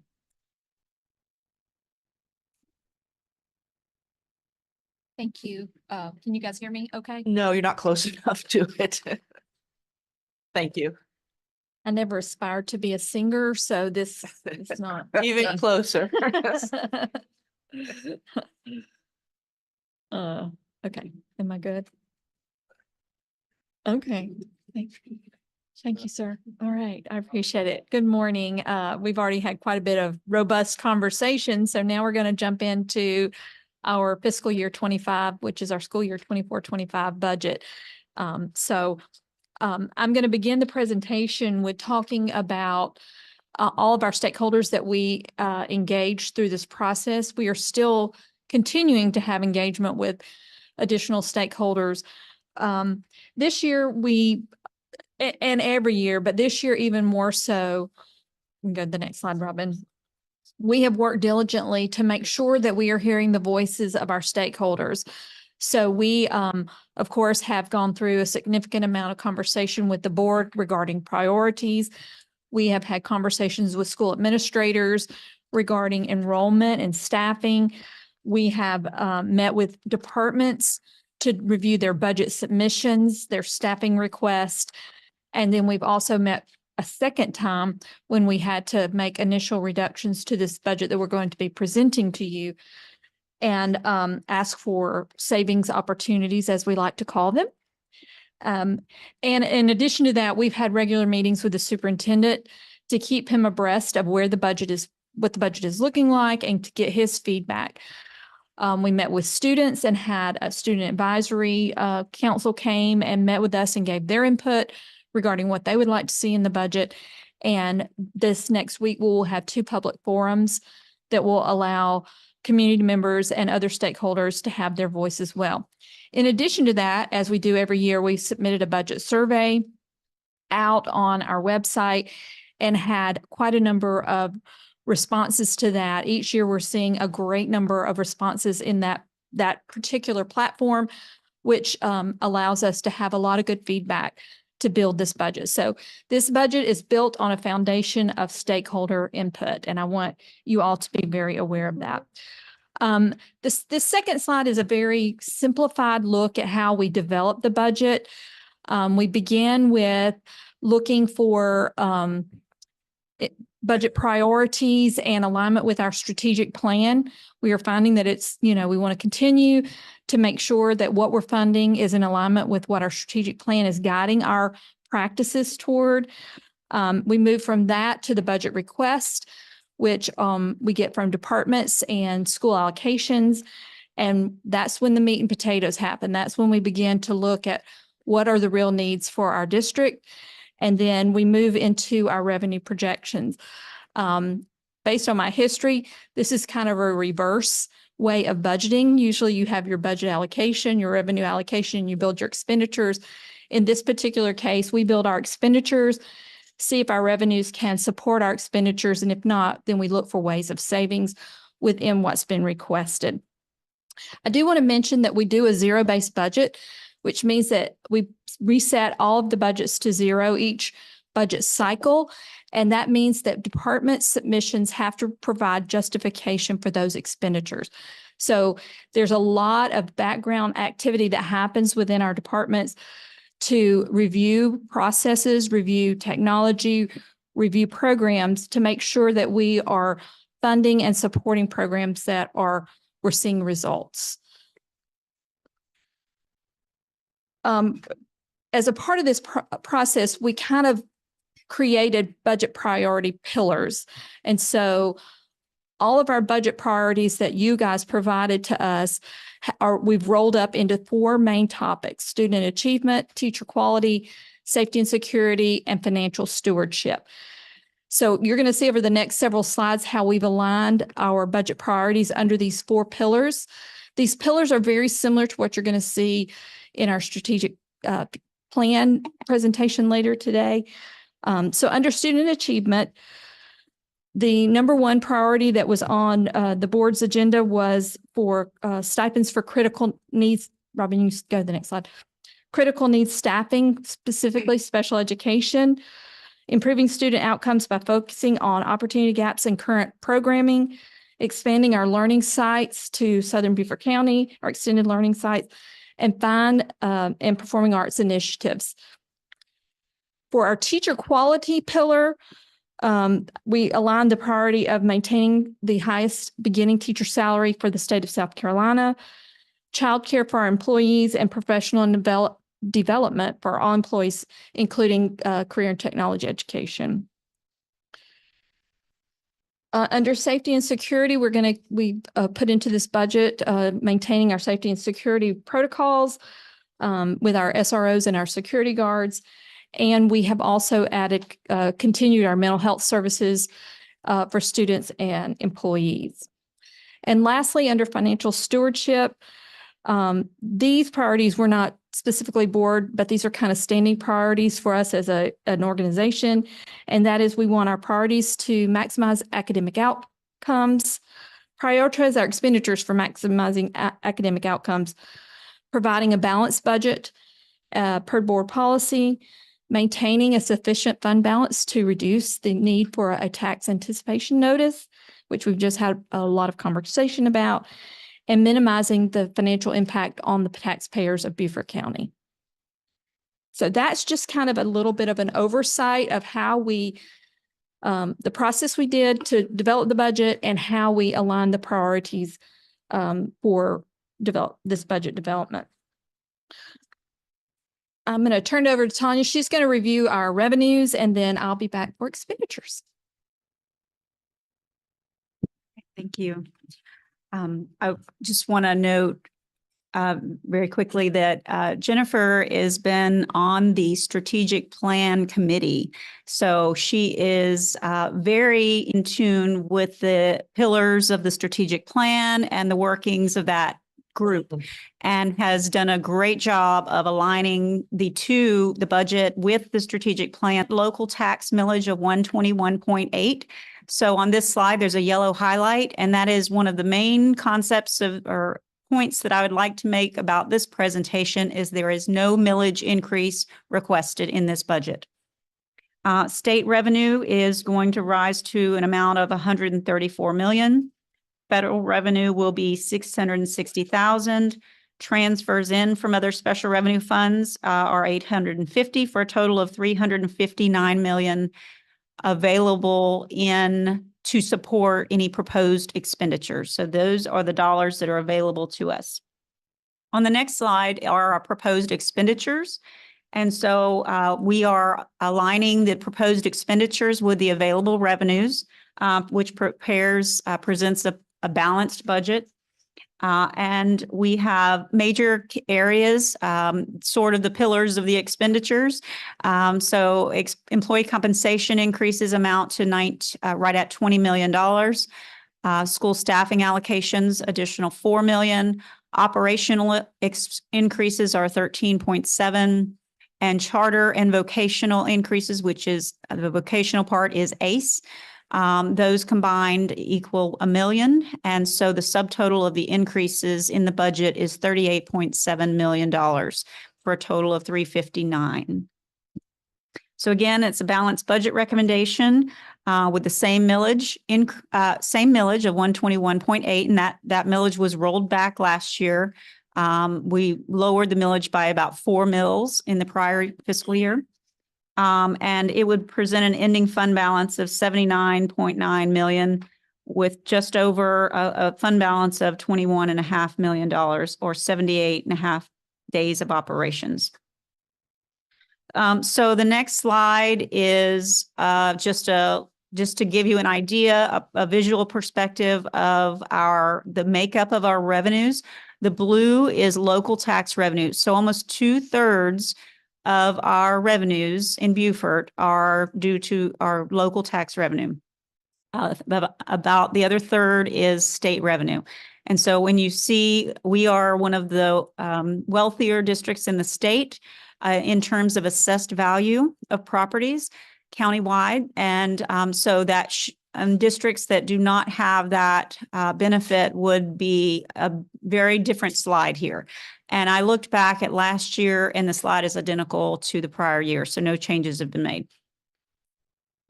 So this is the deep dive. Our historical millage, it just gives you a perspective of where we've gone on the millage. And we are basically at the same level of millage as tax year 2022.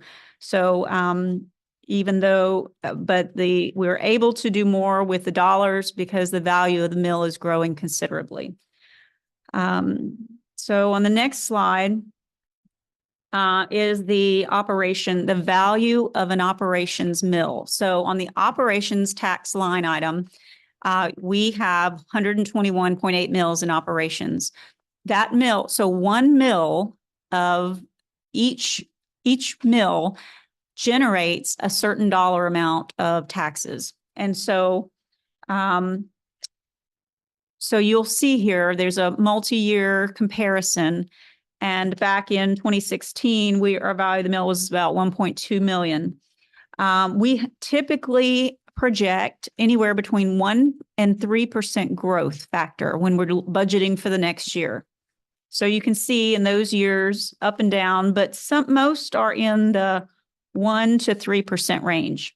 And only since COVID in 2023, we saw a jump to 7.2%, growth of 7.2% in the mill value. And then we project this year a growth of over 14% in that growth mill value. You can see here, we've projected back or done a comparison back several years. I've been with the district a long time. I've never seen a growth factor that large. And so we certainly didn't predict that something so extreme, but we do expect that to fall. And based on information from the assessor's office, we do not expect to see that level of growth again. So we have projected a growth value of 7% for next year, falling so that comes back down into alignment. I do not that is relatively liberal projection, but the goal is to not continue to add on the fund balance. And so we will continue. So our projections and the assumptions in that growth would be 7% this year. So the next slide is just showing the performance of local revenues. So I think basically I would show that I think in the budget column, the bottom two numbers. So in 23-24, we budgeted $195.9 million. We are collecting much in the $207 million range this year. So we expect growth in the neighborhood of 220 million. So between 220 and 195 is a $25 million increase in our budgeted local tax revenues. So the majority of this increase that we're seeing is in local tax revenue. And that is the reason for the discussion we had earlier today.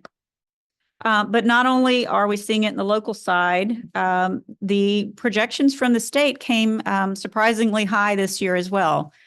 We are seeing increases in sales tax reimbursements on legal residence exemptions. That was we call it the Tier 3 reimbursement. That was when in 2006, when the Act 388 was formed, they removed owner-occupied residences and replaced it with a sales tax. This is that sales tax. And then state aid to classrooms, you've heard a lot about today, the new funding formula. Now, again, these are based on state projections, or the House projections. And so these will slightly change based in our next presentation. So $11.5 million in state aid, $1.5 million in retiree insurance, and other state revenue of about $400,000, totaling $15.2 million. So the makeup of our revenue budgets, local, state, and then federal and other, amounts to the ability for our increase of 38 million within the current tax revenue that we already project to receive. So the budget request is for $359.2 million. Okay, we're going to take a dive into the expenditure side, and Jennifer is going to walk us through those.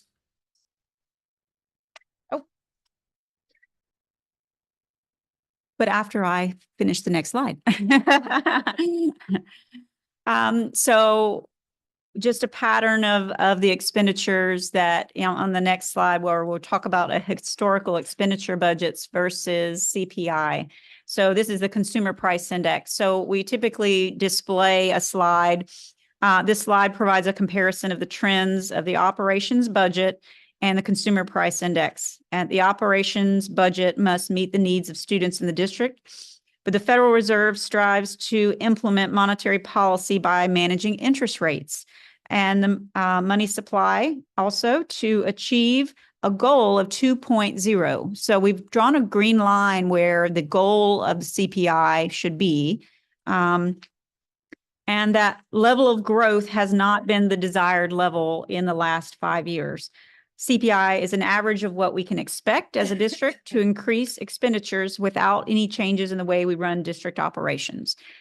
So when we add programs and positions, there will be increases in expenditures as well. So although the growth is not the same as it was in 2022 and 2024, the levels of cost, the cost levels of our products and services are still remaining very, very high. So as you all know very well, food, gasoline, rental costs in particular, and that we're seeing some pain points there with trying to recruit and retain staff as well. So that is the point of this slide, to demonstrate how that CPI relates to our expenditure levels and rising costs in the district. All right. Do you want to take any questions regarding revenue yet? No, okay. All right, I'm going to go into the expenditure side of the house and how we have allocated expenses for this year. On this particular side, where it shows you the summary of the budget increases, this is an excellent. Could you bring the mic more? closer to Sorry. you? Thank you. Sorry. This is an excellent slide to show you where the investments are in this budget. And as you can see, as has been historical, we are investing a large percentage of this budget into personnel. Part of that is a result of our anticipated increases for our certified staff and other staff members. But you're also going to see a pretty significant increase in our operational expenses. And I want to address that real quick. We have pretty much held our operating cost fairly stagnant for the last 2 years in order to have the funding to support the increases in personnel cost, and it's catching up with us. So this year we are seeing some exponential increases in the cost of utilities, in the cost of maintenance supplies, in the cost of contracts in general, specifically the contracts that we will be going out for bid, and we'll be having new contracts in place in FY25. So you're going to see a much higher increase in operational costs in this budget over prior budgets. And it's basically just kind of getting up to where we should be based on the cost of goods and services. And then, of course, the 2.7% increase for charter and vocational, as Tanya mentioned earlier, all those allocations are looked at based on the collections of the prior year's revenues. And with those increased revenues, we anticipated seeing an increased cost in those allocations for the FY25 budget. The next slide is we're going to review the proposed state increases. And we're going to start with our certified staff. We have put into this budget a $2,500 increase to our minimum teacher salary, to our teacher salary schedule. Those costs are going to cost us right around $6 million.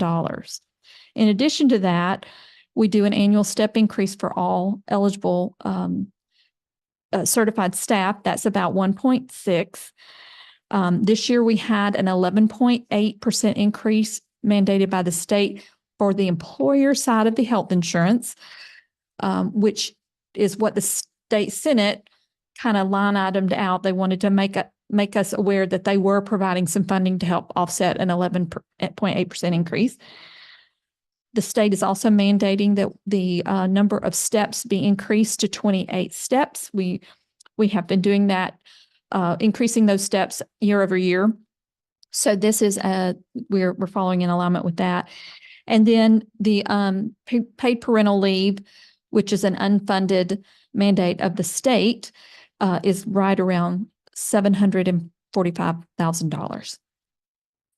Okay. Can I ask a quick clarification? Absolutely. So that as I read this, prepared proposed state increases, and then you said we are putting in, are all of these expenses new legislation mandated from the state, or are some of them discretionary to the district? No, they are all state mandates, including like 2,500. There's no wiggle room on that. I just want to be clear because you said we put in 2,500. So the 2,500 is slightly different in the sense that they're requiring the minimum salary to go to a certain level, right? We're already there. Yeah.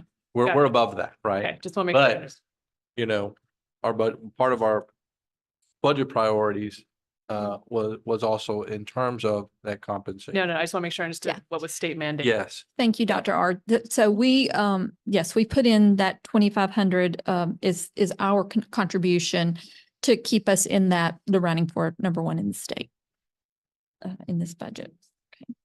All right. The next slide is going to show you new school staffing allocations and adjustments to our staffing. So we have increased certified staffing, which we're funding additional teachers in special education, multi-language learners, and alternative programs of about $364,000. We have increases to school administration and support, which is $134,000, and special education and student support positions right at $900,000. And then we always put in a variable for Teachers for Growth. should we have an exponential increase in our enrollment, we need to have some positions built into this budget in order to fund those positions. We have, I believe, 4 positions for Teachers for Growth. I will say that all 4 of these recommendations align with our strategic goal 1 and our budget priority 3. So you will see that on the handouts that was provided. We have made a point to align with the specific strategic goal as well as our budget priority pillar that we're gonna use.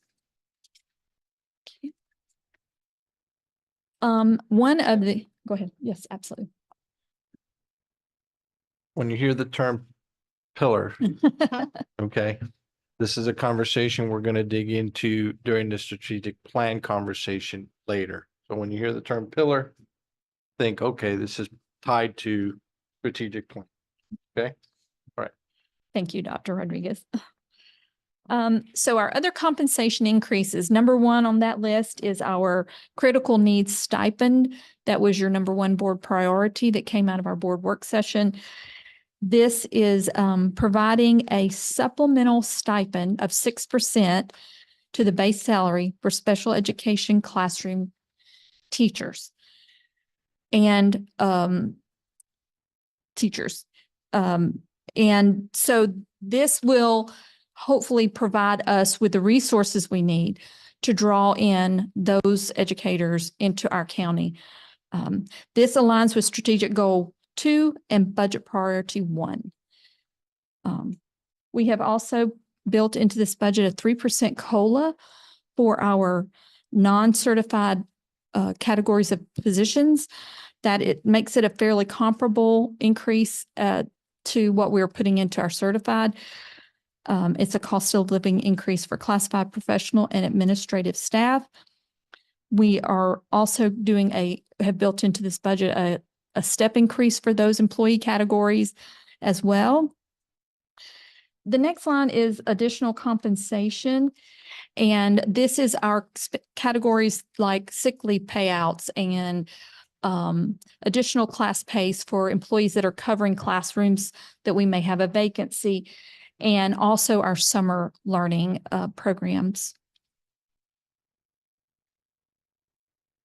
We've also taken our support staff and administrative staff to the 28th step, and which is about $44,000.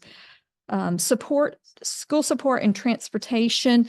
This is positions that we've added to provide additional accountability support to our schools, as well as some mechanic support to our transportation area.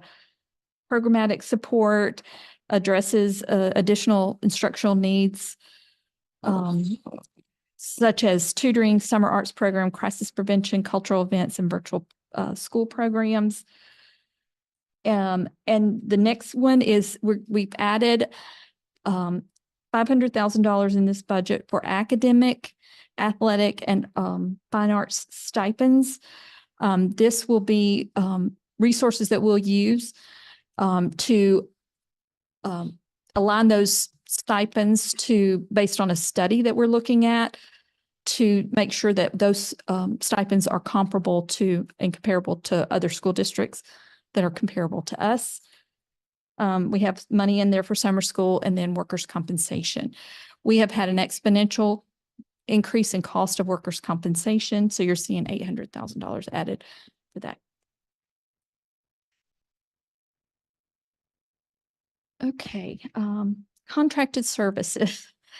The very first line is our substitutes contract.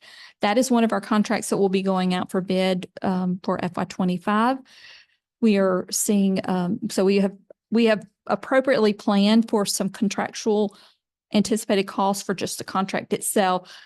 This also builds in, based on our historical actuals, what we would need to have in this budget to support and continue to support our contracted substitutes.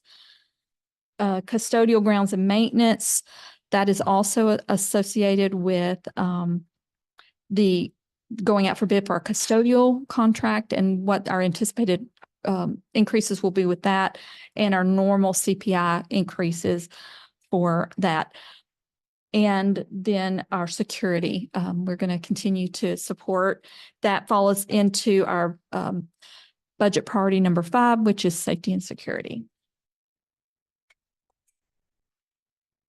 All right, other operational expenditures. Technology, equipment, and software. This is going to provide funding for our existing software programs that were previously supported with special revenue funds. That's $2.5 million. And as Colonel Geyer had mentioned earlier, we have a significant increase in our property and casualty insurance of $842,000. Anticipated utility increases of about $500,000. Supply material it looks like a large increase, but we have added a $5 per pupil increase to our school budget allocations this year to support continued programming at the school level. Student activities is $65,000. Our international teachers program, we're putting some additional funds in that. Professional development, which was board priority number 3. We are putting in additional professional development to support teachers, support staff, and administrators. This includes registration costs and dues. And leases. This year we identified as part of a new GASB ruling that we have to make an adjusting entry for leases. They are accounted for differently. And so we made sure to build into this budget our anticipated cost associated with that lease. And it's our month. This is associated with our printer program, our multifunction printer program. And then stormwater fees and transportation, $172,000. And lastly, the other increases, you're going to see about an $800,000 increase to our Riverview allocation and a $284,000 increase to our vocational school, our contribution to Beaufort Jasper ACE. So, okay. The next slide, we wanted to give a visual depiction of what the impact of our investments into our certified staff salaries would look like. So on the left side of this slide, you're going to see how the salaries currently sit with our actual salary schedule showing that we're at 48,566. You add that locality, our starting compensation package for first year teacher would be 50,066. Next year, or the proposal for the 24-25 budget, we begin at that 48,566, and we add the 2,500, which puts us at 51,066. Then we add the 1,500 locality. We should be at a total compensation package for a first year teacher at 52,566. So the hope is that before the locality at 51,066, that number will maintain us as one of the top school districts in the county as far as starting teacher compensation. In the state, sorry. Okay, this is just kind of a recap of our budget priorities and things to consider. Again, student achievement, our goal in this budget is to make sure that we're continuing to advocate for state funding and to support learning outcomes for and state mandates. Teacher quality, we want to maintain the #1 status in the state, which allows us to recruit and retain strong quality educators. Safety and security, we want to continue to invest in our building and security protocols to keep our students and staff safe in a safe learning environment. And financial stewardship, it's very critical that we maintain our bond rating so that we have the ability to eliminate that TAN. We're not asking for any board motion. Our recommendation based on this proposal is that the board consider approving the expenditure budget of $359,170,000. And we want to make sure that that it stays on record that we want to have the budget certified by May 21st, 2024. Our next steps, like I mentioned earlier, we'll be seeking community input in our public forums on May 1st at Bluffton High School and on May 2nd at Beaufort High School. We'll update any estimates based on input we've received from you all today and through those forums. And then we begin our readings with the county through the 3 readings required for budget with the county. The next slide just shows those dates and what the purpose of those dates are. And then the next slide is any questions. So thank you all for your time. Colonel Guyer. Thank you, Madam Chair. This is my 5th year listening to this. This is by far the best. The way it's laid out, the process you went through, taking the priorities that we gave you, the input from staff and from students and so on, it's unprecedented. And I congratulate you. Thank you. Earl Campbell and then Mr. Dallas. Yes. I just piggyback on what Colonel Guy said. This is very good job. Ms. Crosby, in past years, did we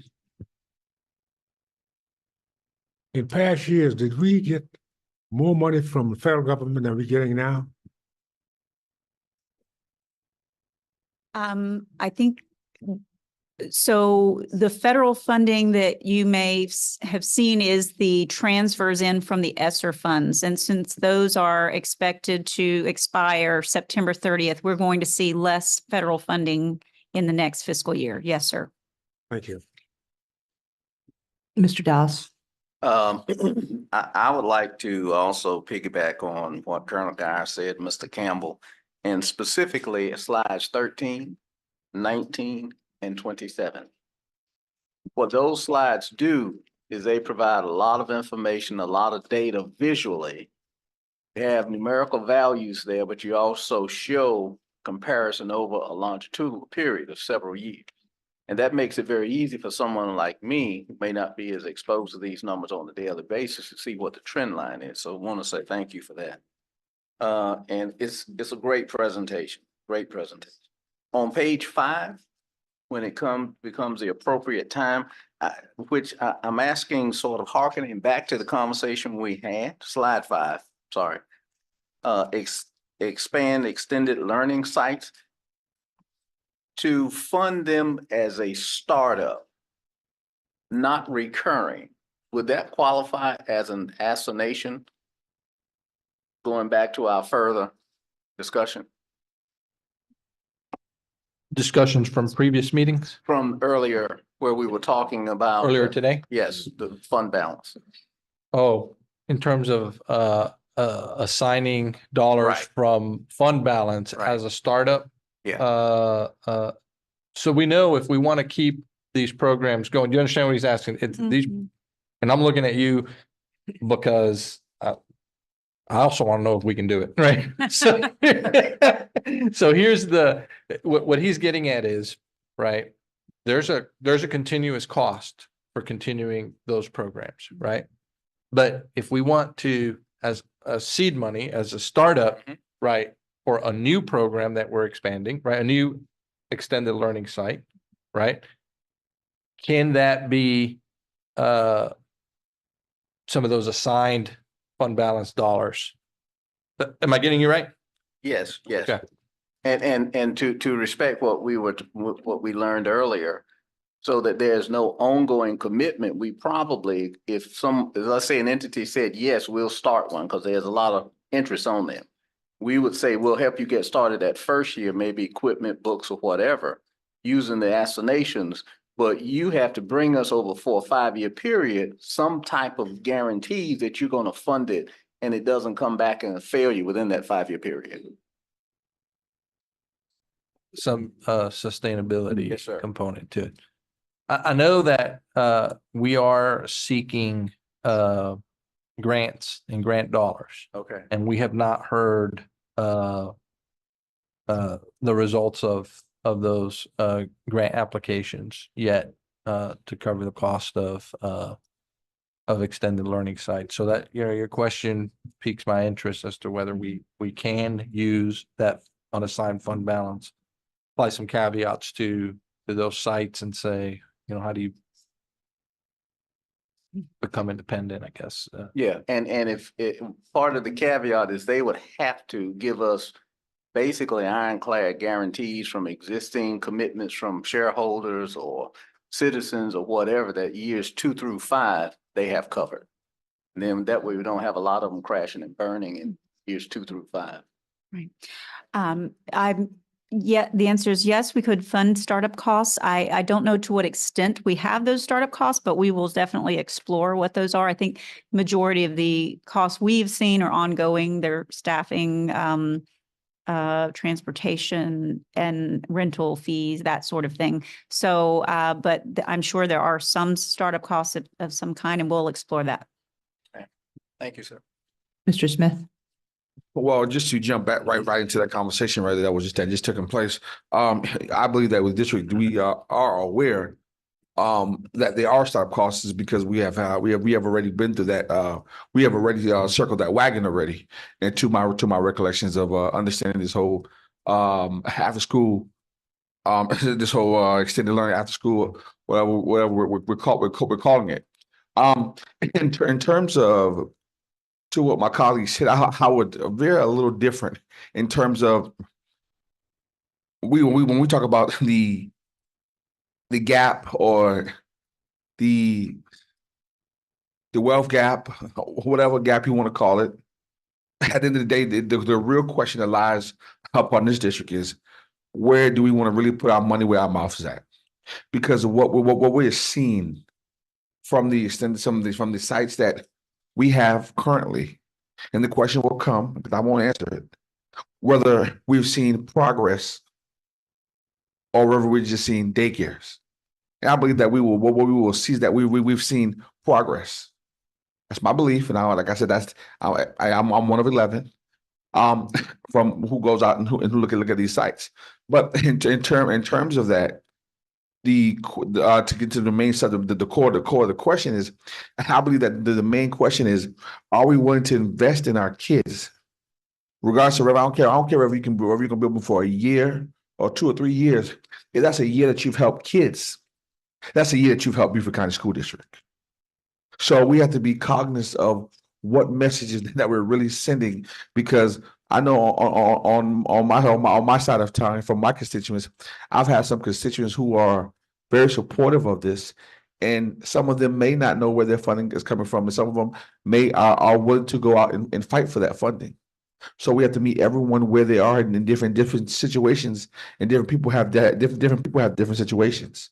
So I think we have to evaluate each and every one of those situations differently and see either how we can continue to even help them, or how we can help them to be able to sustain themselves, to even be able to be free to shift and move money to get other sites up and running, who are willing and able to do that.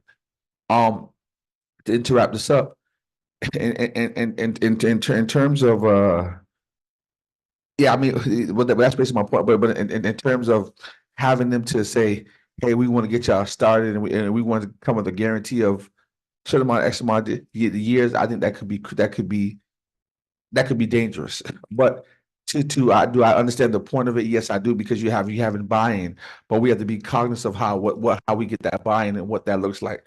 And I know Dr. Stratus is over there saying, I'm not sure I want to jump in this conversation, but I would ask her to speak to some of that degree, if she would expand upon that, if she's willing. I mean, that's only if she's willing. Sir? So, and good morning. So for clarification, Mrs. Smith, with regard to the extended learning for next year, the question at the table is, where are we looking for the upcoming academic school year? We have applied for two grants. Actually, ISD has already completed 4 grants. We have three more on the table. Two of the grants are directly tied to extending learning opportunities. One is through the Foundation Low Country out of Charleston. We are waiting for the response of that. That is a Catalyst grant. Second grant that has been submitted through my division is to the state with regard to extended learning, accelerated learning, being able to execute Saturday learning for our students, for all students. So if I'm in an APP class and I need assistance, or if I want assistance from my music educator, that type of broadness of content for learning was written into that state grant. To date, I have not received any communication of funding. I do have 4 community sites operating up through July that will extend family opportunities through June. Through the district, through July, we'll go through our extended learning budget. So we're still working and seeking additional funding and working with finance very closely. They have been wonderful at being able to see where I could extend subscription of service in order to provide service to our community. Did that help a little or? You know, that did. Yes, sir. I mean, and it's just, as I was very good information that I'm sure the public is love to hear and know that we are working and we're moving in the right direction. Also, I did have another different question. Go ahead. In terms of these four pillows that you elegantly displayed here on page 4, in terms of numbers, for instance, I believe you were talking about the SROs because it's page 7. In terms of SROs, safety and security, I would like to see more of, because a lot of people don't say, I know that we pay half of, like we pay what, 95, actually more than half, 95% or 90% of the SRO funding. I'd like to see exactly what that cost look like. And so that we can spell it out to people, because some people have been asking me, and some people they don't believe that we're spending that much. And I've told people, no, we are, and that we even though that they work for the sheriff or they work for the chief, that we put a lot of money in those officers as well. So I think having some of that, the numbers, the teeth in those numbers, and the understanding of that, I think that would definitely help it in more of a clear understanding. And it gives people who are looking, who does not know that, who does not recognize that, what that looks like. Yes, sir. We'll bring information back in the next meeting. And the percentage is 75% for school resource officers for the non-state funded ones. The state has been beginning to provide funding for 100% funding directly to the law enforcement agencies for some of the new SROs. So we don't have word yet what that will look like for the next year. But yes, we will bring some detailed information for you in the next meeting. Dr. Rodriguez. And I think as you get those questions, in the meantime, until you get some of those numbers, one thing you can share is, and I'll only speak for 2019 till today. When I got here in 2019, we had SROs at middle schools, at high schools, and we had at I think one elementary school at that time.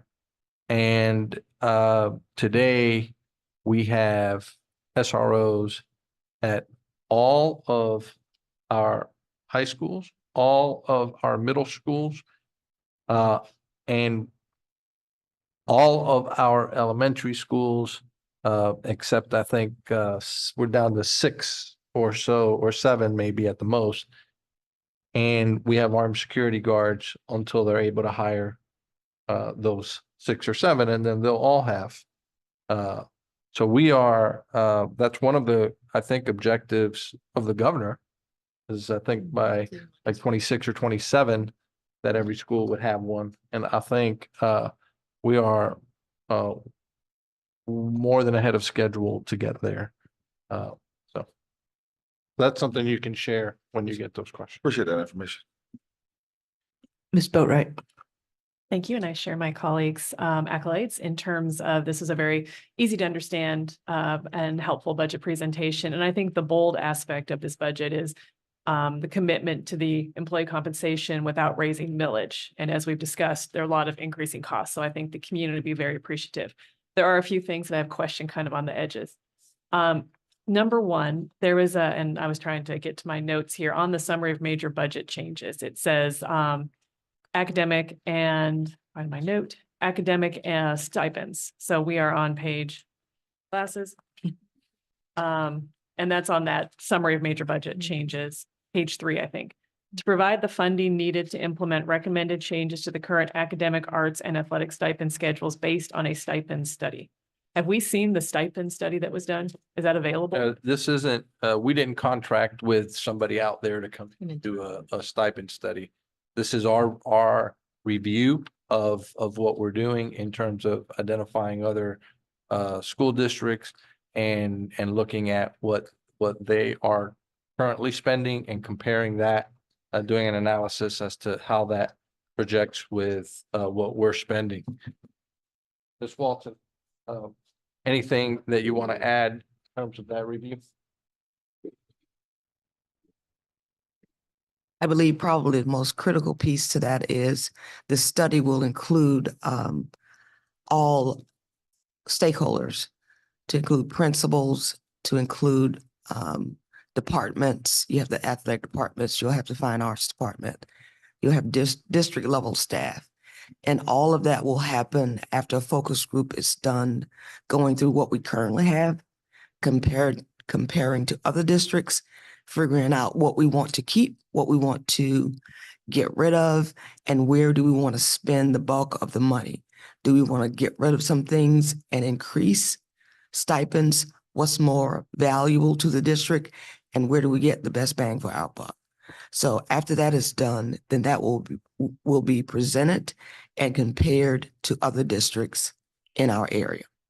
So what I'm hearing is that's an ongoing focus group process. You'll bring it to the board, and this amount of money is just kind of a placeholder for the budget. Okay, that's perfect. correct. The other couple, do you mind if I have a couple other? No, go just ahead. Interrupt me if someone else needs to jump in. One of the things that I think we talked about a lot that I wanted to see some of in the budget was not money wise, but process wise, ESSER. So I know that there was a specific line item that said $2.7 million for technology that was funded by ESSER. So my assumption is that was technology that was not already available until we had ESSER funding, that we've moved that into the general fund. So we're decided to keep going with it.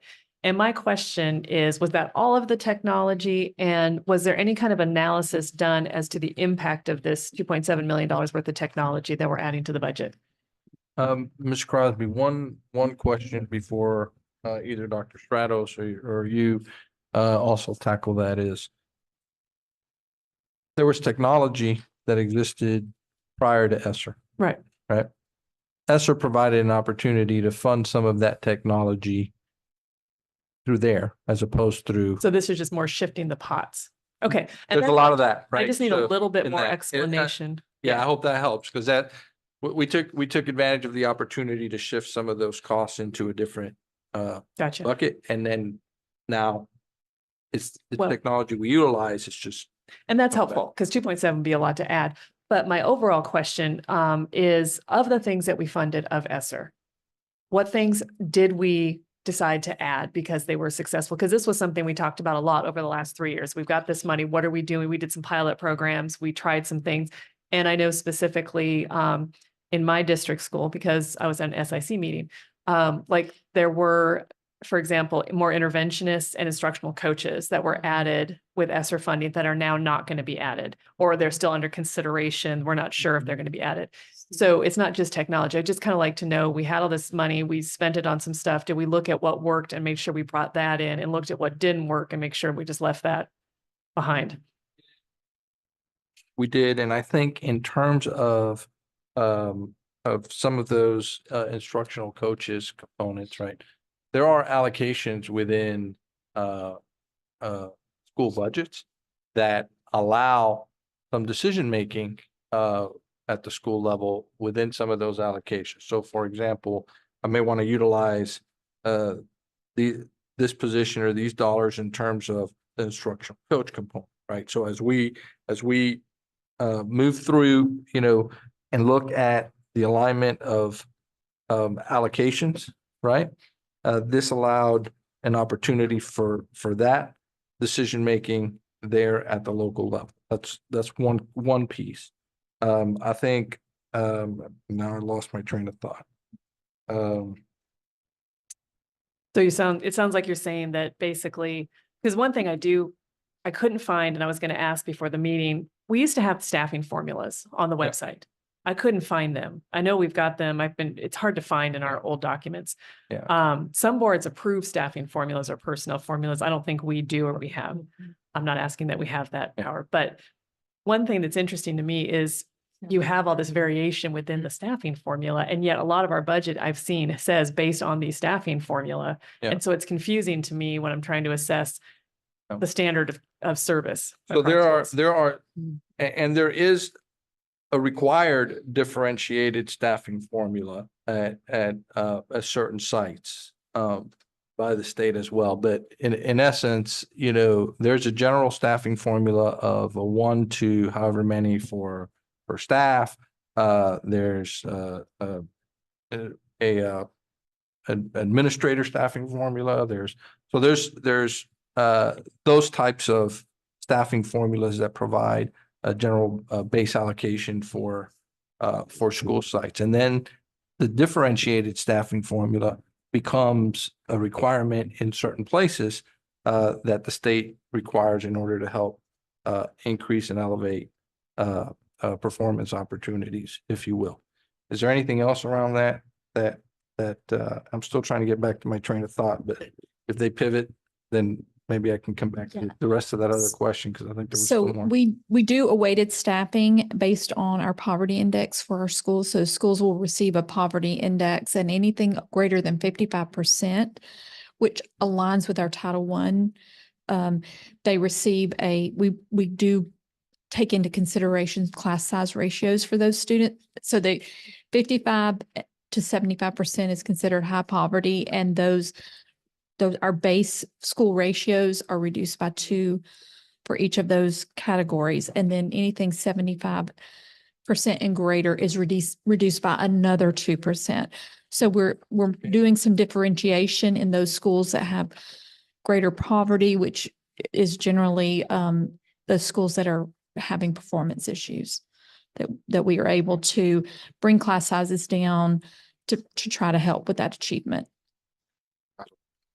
That is in the budget book if you, Yeah, and I've seen, and it's interesting to me, just as an aside though, but a lot of elementary schools are Title I, but then by the time they get to the high school level, we only have one high school that's Title I, right? Of the 6, but I would say the majority, more than 50% of our elementary schools are Title I, correct? It's not surprising, because what happens a lot of times is, generally, there are requirements for forms to be filled out and returned and those kinds of things. And as students move and get older, and connection with families, a lot of times they don't want to do that. Especially when you're in an area of high transition and multi-language learners, that's additionally, but then think about that. If we're basing our staffing formula off poverty levels, and it's basically our poverty levels based on whether or not parents are returning paperwork, which it's put a pin in that conversation for technology committee.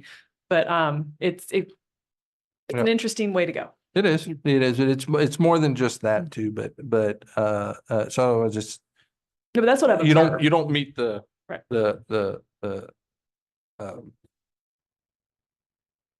pupil in poverty classification just solely because of a form that we've given you.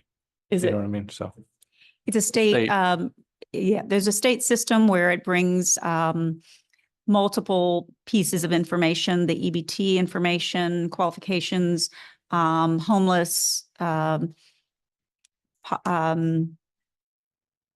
so migrant, Medicaid, that sort of thing, that those qualify students for pupils in poverty.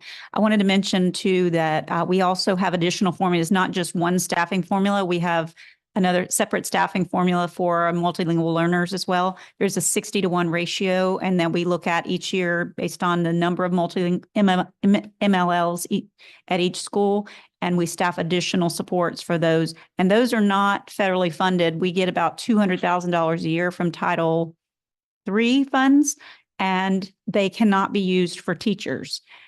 So it's a little crazy, but we do have a number of new MLL teachers in this. So there would be a higher, for those schools that had a higher population of MLLs, they'll have additional staffing for those as well. And then special ed is a separate staffing formula So we would staff based on the needs at particular needs by disability for those schools also. So we have a number of different staffing formulas kind of combined to help serve students in various populations. And I think the we do idea of not have- KiNet is to capture kind of what you're getting at. Yeah. It's different approaches and layers built in there to try to capture what you're getting at. Well, and as advocate for my particular community, you Yep. know, we've seen tremendous growth on Hilton Head at 150 annual income and up, and tremendous growth at 25 and below. And the problem you have is you've got a very poor, very high needs community tucked into a very wealthy community, and that can really skew the services available. So it's just interesting to try and figure out. I don't even know what these formulas are. So at some point, maybe we have a board meeting about staffing formulas and just understand them. All right, Ms. Gordon.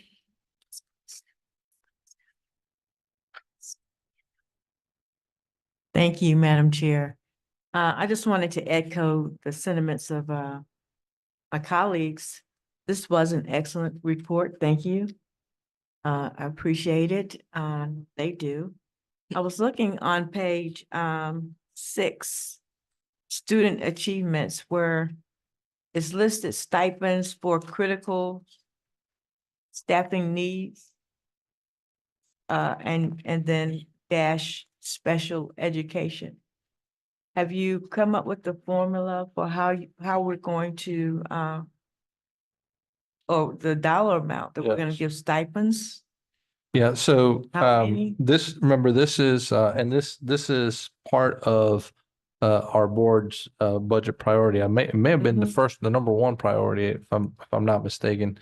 But they do have a formula or an approach to that stipend. It's not just a flat stipend. Okay. Do you want to? That would actually be a 6%, the stipend or the supplement, I think we may be calling it, would be 6% of the base salary of the teacher. So if it were a $50,000 employee, which we're going to be at 51, so just say round numbers, $50,000 times 6% would be a $3,000 supplement to their pay.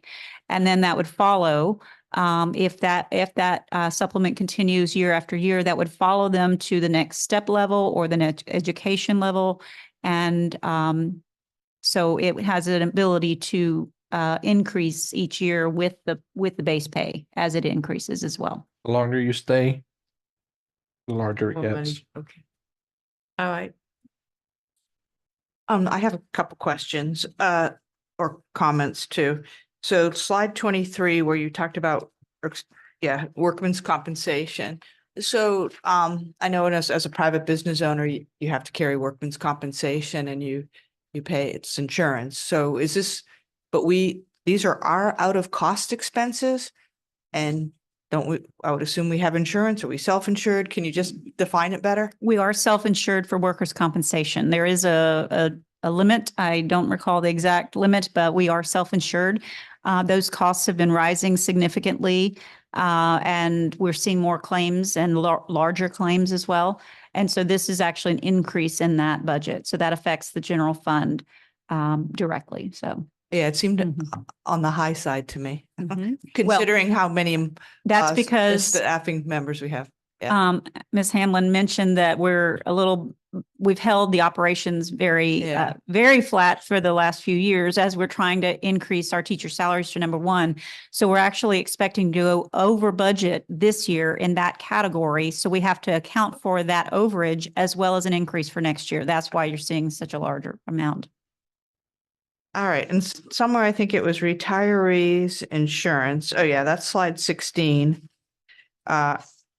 1.5 million, or this is a state revenue. So this would just be health insurance. Would it include life, not disability, because these people aren't working anymore? What insurance are we talking about? That would be health insurance for retirees. So it might have a life benefit too, included with that. I don't know. Can you just find that out? Okay, we are billed for all of health insurance, which includes retirees as well. So there are billings, not only our current employees, but the retirees as Retirees. well. And this is covering a portion of those increases, actually. Yes, So say your part. a state reimbursement of the cost. But We this we can get some details about exactly what that is from the state Yeah. level and bring that back to the next meeting. So we have clear language for you. yeah, thank you. That there's Okay. so many of these pots that it's hard to Okay. keep up with all the details of them all. All right. Anybody who has not spoken who would like to speak? Mr. Smith? Also, one of my colleagues spoke about earlier about the coaches Stipend. right, the coaches stipend. A while back, I was kind of looking into that because I did have some coaches mention that to me, and then I also started kind of also doing some homework on that. And to me, I do believe that we are possibly down on what we're paying our staff in terms of stipends and then different, even in terms of band and different things of that nature. And we have to, once again, we also have to compete on these stipends to be able to keep people who we feel that are benefiting our kids in this district. And also I look at the greater return on it. I was talking to another one of my colleagues, and one of the kids who are in another district, those kids actually go off, and because they're appreciative, they pour back into their district. And every year in Beaufort County, Reverend, we all know it, not board members. We do have professional players who have free athletic camps as well in Beaufort County, and they charge the kids absolutely nothing to come out there. And they have a ton of professional athletes that come from across the country, and they give these kids tips and help these kids get looks that these kids probably would not have gotten without them. So when in terms of what you put in, sometimes is what you get out. So I mean, that's just one way to look at it. And also I believe that also someone was saying something about someone was looking in terms of on the other side of it, on the art side.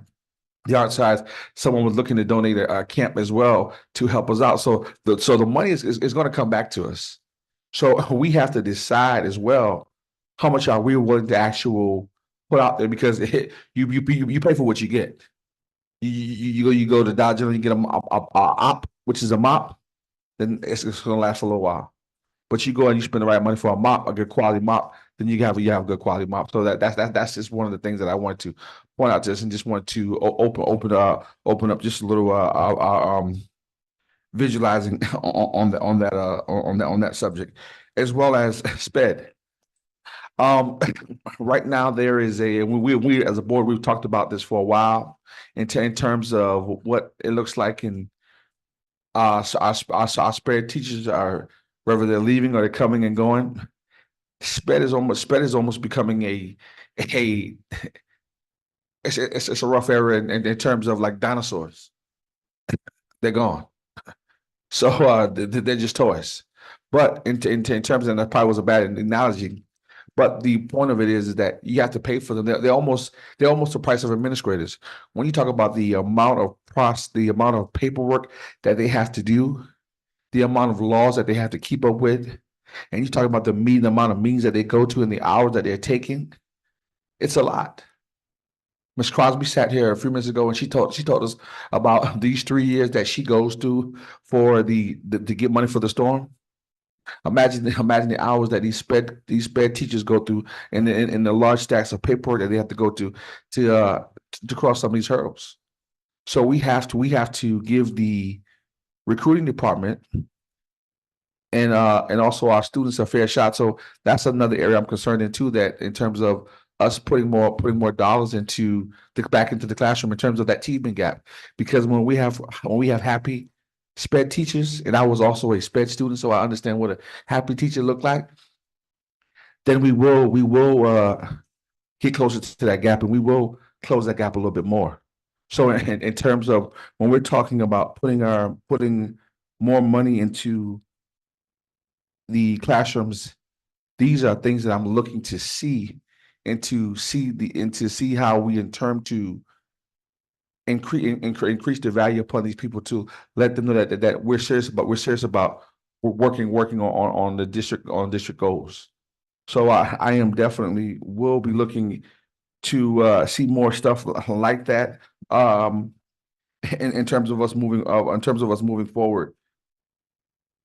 And I'll just leave it there. And also there was, I don't remember because we went over a whole lot. There was something about in terms of the contracts, in terms of, I know that in terms of custodial services, that we do contract those custodial services out, but at some point we do buy vehicles and stuff like we do buy vehicles and supplies for those custodials. So, and, everyone will say, "Oh, it costs it costs a lot." I see three. Just for point of clarification for everybody, in the contract, they buy their own supplies and their own machines that they use for custodial services. That's we don't pay that in addition to the contract we pay them. They get paid. Their contract stipulates that they provide that. Right. Well, I was going to get to that in terms of maintenance, because I know I look when I come out there, I see about 4 vans.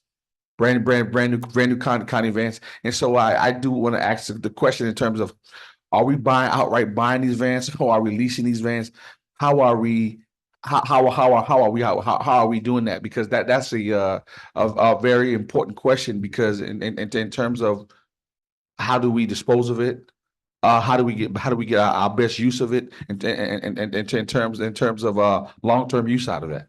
I mean, what does that look like? We do purchase vans for maintenance purposes and for food service purposes. Maintenance are purchased through or just other district vehicles are purchased with 8% funds. And food service vans are purchased with food service funds. We do not lease vans. As far as disposal of them, we are required by state procurement rules to auction off any unused items. And so we would get a value and take pictures and so on. And we put them on a website called GovDeals, GovDeals, as many other school districts use as well. And that's an area that people can bid, and the highest bidder would be awarded the equipment. So that's how we handle the unused vehicles. Right. And thanks for understanding that. And so with that in mind, I know a while back we talked about bringing back custodians and things, and the bringing back custodians in the house, and I just want to understand in the process of how when we're budgeting for these things, I think those things are very important to know as well. And I conclude with this, right. Also, Mrs. Boatwright brought up something, I'm jumping around, about the ESSER funding. At the beginning of ESSER funding, there was a lot of positions that the district created in terms of the coaches and different things. And I won't say they created, those were needs versus wants positions that they said that we needed. So once we needed those positions. And now that Dr. Rodriguez and when all of us was talking, they were talking a minute ago, and I believe he was referring to some schools like Title I who may be able to keep those positions. And I am under the understanding that a year ago he did talk to those people who were not coming back to the district, and they were notice that, hey, these positions may or may not come back. But my question is, as Mrs. Boatwright mentioned, I'm looking for, and I think it's been no better time than now, I'm looking for whether it's a study or I'm looking for results to tell us in the course of these positions that we've created, or the positions that we have, that we felt that was needed in the district, which ones that we saw that made the most impact, why and why not, and how are we able to, and if we need to keep positions, which one would they need to be? I'm looking for some results in terms of that, and what that looked like in terms of all the positions that we had that we will not even keep, or that we will not have. I'm looking for a report to be able to put some teeth into it to understand also a better way of how our ESSER funds went in good use as well, but also the information from the spending that went on and what positions that we need to keep that for that we may not be able to have versus the funding that we have now because our belt has got no tighter because we no longer have those ESSER funds. Thank you. Ms. Boatright. The one other thing I wanted to ask about was we're increasing our mental health spending by about $1 million, which as I recall, it's about 2 million currently. So we're going to increase that to 3 million next year or is the 1 million the new budget amount? It's the new budget amount. So it's actually a these are services coming over. We're continuing this mental health, the expansion of mental health services, but at a lower level, those are moving into the general fund to help to increase beyond what we once were doing in general fund services. Well, that renders my point somewhat moot, but I'm still going to make it just because that, now it's covered under insurance, right? Like they have this great insurance we're paying 18% for. So I just want to make sure we're not paying for out of pocket for something that's covered by our incredibly expensive health insurance. Good. All right. Alice can. No, I just wanted to make Okay. the point that to make sure that we were aware that We are taking advantage of any insurance opportunities that we have and also at the same time serving students and staff as well. But we are utilizing those insurance services. Yeah. Good. Yeah, I was thinking the same thing, Ingrid, that, we need the health insurance is, very expensive and really good. So we need to fully utilize it before we add in additional services. So they're good. Ms. Walton. No, I was gonna try to clarify it if I needed to, but you're good with the answer? yes. All right. I was thinking this would be a good spot for us to take a 30-minute lunch break as we have identified on our agenda. It is 12:25, so we will reconvene at 12:55. We got to follow our agenda per FOIA. And so thank you, and we'll continue on after lunch.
Good afternoon. This is the Beaufort County Board of Education work session of April 26, 2024. We are in public session and just returned from our lunch break. And next on our schedule is a continuation of the budget update, Tanya Crosby. Our presentation on the budget is complete. So if there are any questions, we'll be happy to entertain those, or we can move to the Beaufort Jasper ACE presentation. Okay. Any further questions? Oh. Ms. Hayes' hand's not up, so the right. next to BJ ACE, please. Okay. This is typically we do not bring forward to the full board a presentation of the ACE proposed budget, but there was one particular, I believe it's good information, one, and it looks very similar to ours in terms of the increases since Beaufort Jasper ACE follows Beaufort County School District salary schedules. However, there is another component to the presentation regarding capital improvements that I think is very important to this board. And so I do wanted to begin a conversation today. Again, there are no motions or approvals needed today. We've already given you a lot to think about. Well, this will give you some more to think about. But we have, well, what we're very fortunate to have is funding sources to address the needs that we have. So I think that's a really critical piece of this. Mike Lavecchio is here today, the director of Beaufort Jasper ACE, and I want to start by congratulating him for the Palmetto's Finest Award that was won this week. I attended. I know a few other board members attended as well, Dr. Rodriguez. It was a very exciting event and just made my heart warm to be a part of it. And it made me really want to work even harder to make sure the students at ACE get the resources they deserve there as well. So with that, we'll get started. So the ACE's budget this year, along with Beaufort, has a $2,500 teacher salary increase. And as well as a step increase, and we're moving their steps from 27 to 28, which is the fourth consecutive year of increases. That perfectly aligns with the state's requirement to take the state minimum salary schedule to 28 years. So we are right on track with where we need to be, and I'm excited that we didn't have to move up 3 steps or something to that effect. We kind of had some foresight on that a few years ago. So the other employees, non-certified employees, which would include administrators, classified, and any professional group of employees, would receive a 3%, is proposed to receive a 3% cost of living increase in this budget, as well as a step increase, as well as moving from 27 to 28 steps. So there also, I didn't mention it on the Beaufort side, but our teachers are also seeing with EIA funds, so those are special revenue funds, a teacher salary supply reimbursement. That amount is rising from $350 this year to $400. So that for ACE is a cost of $8,000. For Beaufort, it's significantly more than that, but that is dollar for dollar funded through EIA funds. So that is a benefit to our teachers as well. Non-taxable, it's just a reimbursement. Again, 11.7% health insurance increase we're seeing there, so a significant cost. ACE did see in the recent Senate finance projections an increase of $7,000. So in turn, that doesn't for the changes from the House version to the Senate version.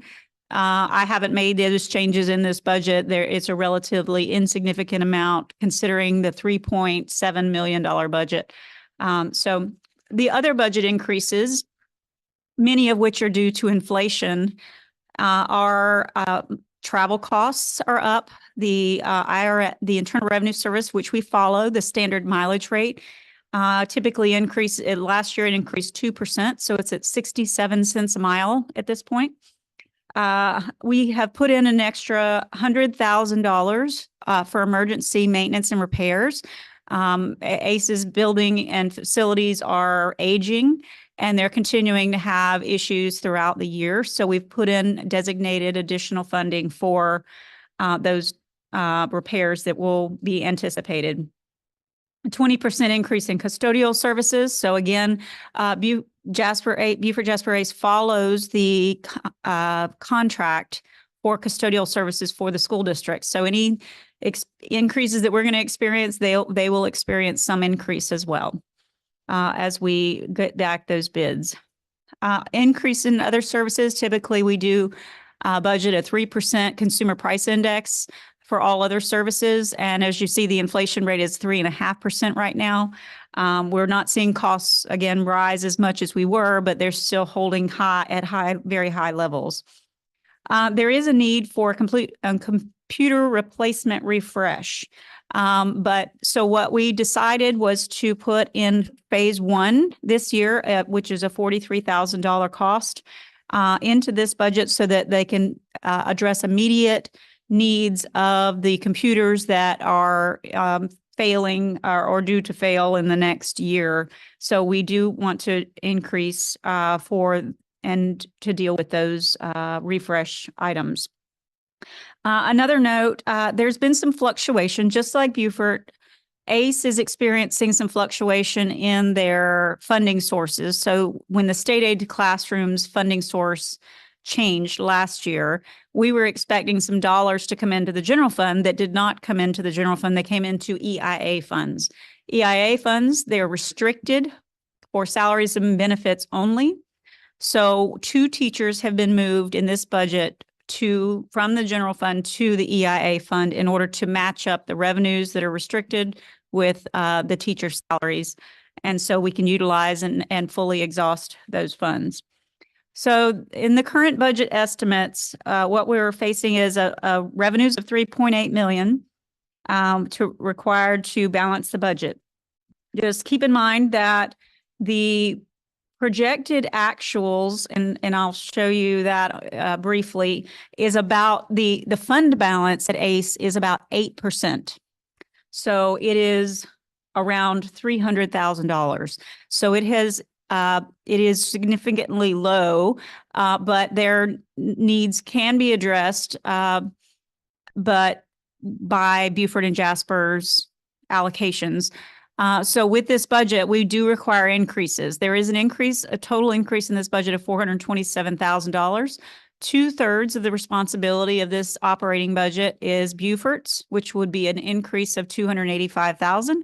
That aligns with what you saw in the budget increases today for Beaufort. And then Jasper would be responsible for another $142,000. There is no use of fund balance in this. We are trying to make sure we are not using fund balance because we are at an 8% level. But without those increases, we would actually be in a negative fund balance situation. So we do require, in order to maintain and stay with Beaufort's salary schedules, we will require an increase in those costs. So next slide. This one is small and you won't be able to see very well, but I think just hit some highlights here. We do expect to receive revenues just slightly below where the approved budget fell because of that change in the state aid to classrooms. But we do intend to spend the total expenditure budget. We are on target to spend that.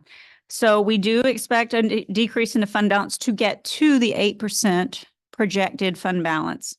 We had 12% at the end of last budget year.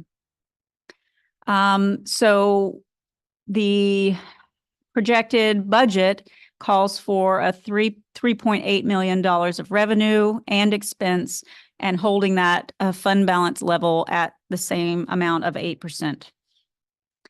So the real point of today's meeting is to discuss the capital improvements needs at ACE. This is again a brief summary, but basically a facility study was done back in a few years, I think 2019. It's been updated 2 or 3 times as recently as October 2023.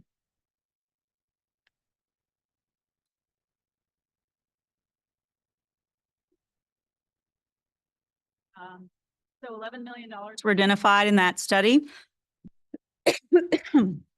And the categories on the next slide, you'll see are major areas of need: HVAC, electrical, painting, security, exterior site work, ceiling leaks, floor drain repairs, casework replacements, ramps for ADA compliance, restrooms for ADA compliance, door replacements, ventilation, lighting, flooring, window glazing, and removing blackboards.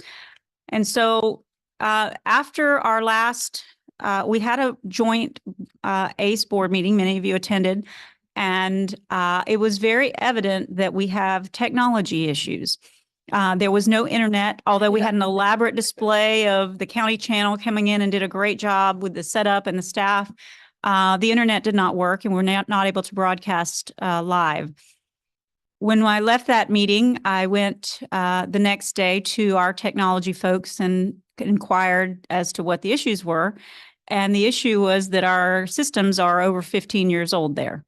And in the technology world, that's probably triple the number of years that needs to be replaced. And so there were some significant needs. And so I requested Mr. Chauhan and his team to come back with a preliminary assessment of what the needs were. And they identified the items on your screen here. Switches, wireless access points, servers, telephones, interactive whiteboards, cameras, wiring, fiber, electric, architecture and engineer services to design, as well as desktops and laptops. And those totaled $2 million. So the total value of the repairs of the major maintenance and equipment that is needed at ACE currently is estimated at $13 million. In state law, it requires that Beaufort and Jasper share 50-50 on capital improvements at ACE. And so the responsibility would fall at $6.5 million for each of these areas. Now, I can't speak for ACE, I can't speak for Jasper, but we do have a source of funding available. We do have a few options. And so this is just something else to think about. We do have the excess fund balance, but we historically have used excess 8% funds. And when we did renovations in 2009-10, which was the last time major renovations were done at ACE, we used excess 8% funds. And as we came on debt day to report to you, there is a pot of funding of $8 million available if we choose to use that source of funds. So I just wanted to make that known. And so I'll turn it over to Dr. Rodriguez. Just going to say that, there's a few items kind of in the hopper that are just kind of like percolating out there. This is an example of one. We've talked about some potential land acquisitions and those kinds of things. So I think something that may be helpful to you is at a future board meeting to bring what are those items like that are on the hopper out there, and some of the potential funding sources for that, so that you're equipped to make a decision from the 30,000 foot level. See how that all sort of shakes out, because I think that'll be helpful to you as you move through that. On the same topic, I talked with Debbie Elmore maybe a month or so ago, asking if shared CATE facilities with different school districts, if there was a way to access, or did they get state funding at all? And yes. So have we investigated that route too? What's available from the state? It is my understanding we have contacted one of the state senators and are exploring to see if is there any opportunities for Beaufort or Beaufort Jasper ACE to receive some capital funding. Yeah. So that is being discussed, and hope to hear some results soon? Yeah, I'll follow up on that soon, but I'm not sure we're talking about the same thing. Oh, okay. That was just something, an initiative, my own initiative to have a conversation or discussion, but I think it sounds to me like you're saying that there is some specific allocation for that that's Well, been maybe done. I'm not sure it's specific allocation, but Okay. has that been definitely other, I guess, shared facilities between districts have been able to get funding at the state level, and I'm not sure Okay, exactly how that's occurred, okay, I'll follow but up. I think that's important to know. I'll follow Yeah. up on that in that conversation. We do have some state funding, but it doesn't seem to increase. That's the problem. So they aren't funded well at all. Yeah. From my perspective, yeah. So is there anything that we, the board, would need to do, or you want to just, you're going to pursue that with the Yeah, senator? I'm gonna just pursue and then I'll connect with you on that after. Okay. Colonel Geyer? Earl and Carlton and I were at the ACE board meeting last night, I guess it was. Yeah, seems like just yesterday. And there's some immediate need for some capital improvement. We've got we've got a barber program, and the building where the barber shop is, HVAC's not working. And that needs to be fixed very quickly. We also have some doors at during the auto body shop that won't open up like they should, and it's a safety issue that needs to be taken care of. And so, what was the amount that they asked for each county to come up with? Was 23 total. 12,000. 24,000 total. 24,000 total, and we would get Half. we would pay half. So that's something that we need to find. We need to find the funds for safety and classroom experience relatively quickly.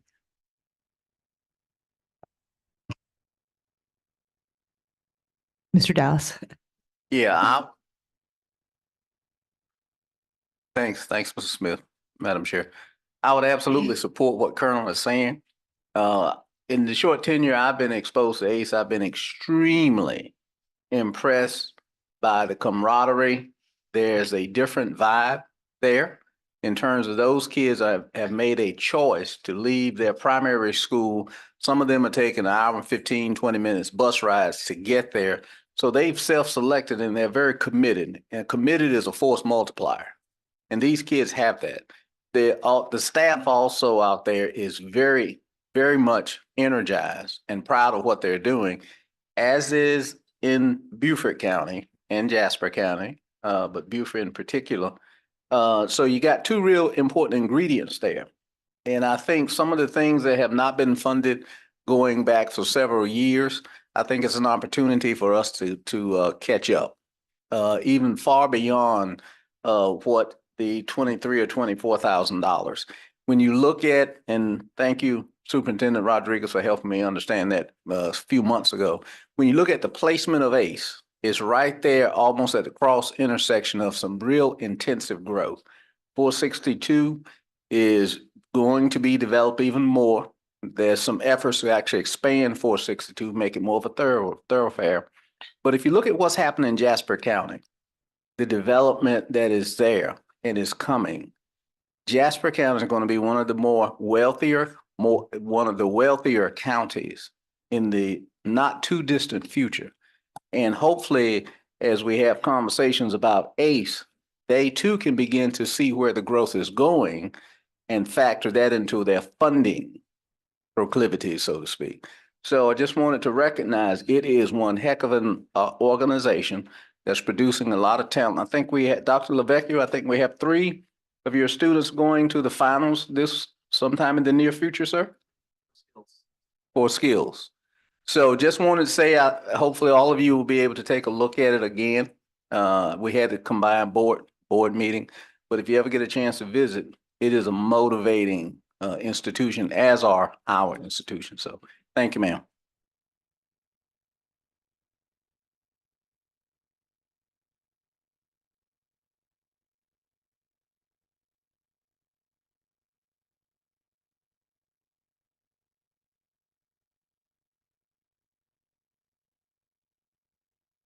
As the team is coming forward for the next item, which is on strategic plan and strategic planning, I want to just tee it up with respect to what we're doing today. And so I think what is important for all of us to note is the following. A lot of strategic plans fail and fall through the crack because there isn't an implementation structure or an implementation plan to carry it out and see it through. And what we are building into this is an implementation plan and component that is here. We're not asking for any vote today. We'll be back in June, right? In June for a board vote to approve the long-term outcomes of the strategic plan. Okay. And then we can send it, and then we'll be ready to send it up to the state. But today we want to make sure that we share with you the structure of the strategic plan so you can see the implementation portion built into this as well. And then solicitation of board feedback and input, I should say, into the strategic plan. Okay, so that's what I want you to keep in mind as we move through it today. And I'm going to turn it over to Nick and Joan. Thank you. All right, so you've been given a slip of paper. If you would go to the website that is listed on that slip of paper, and then when you get there, you will enter in that 6-digit code into the computer. And we've got 2 tech coaches here that if you need some assistance. I don't have the paper. Okay, so go to Wayne.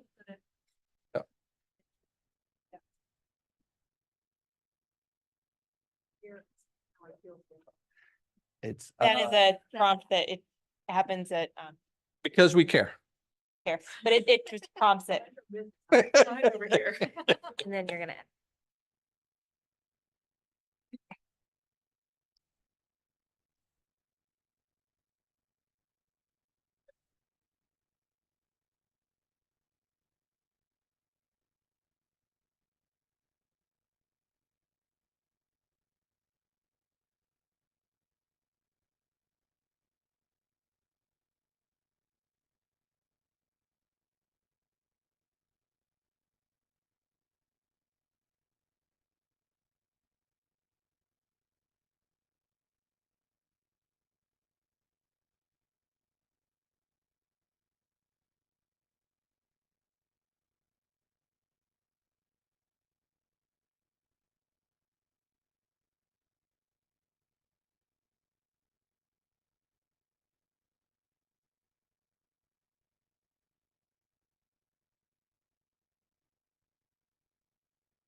one more. Okay.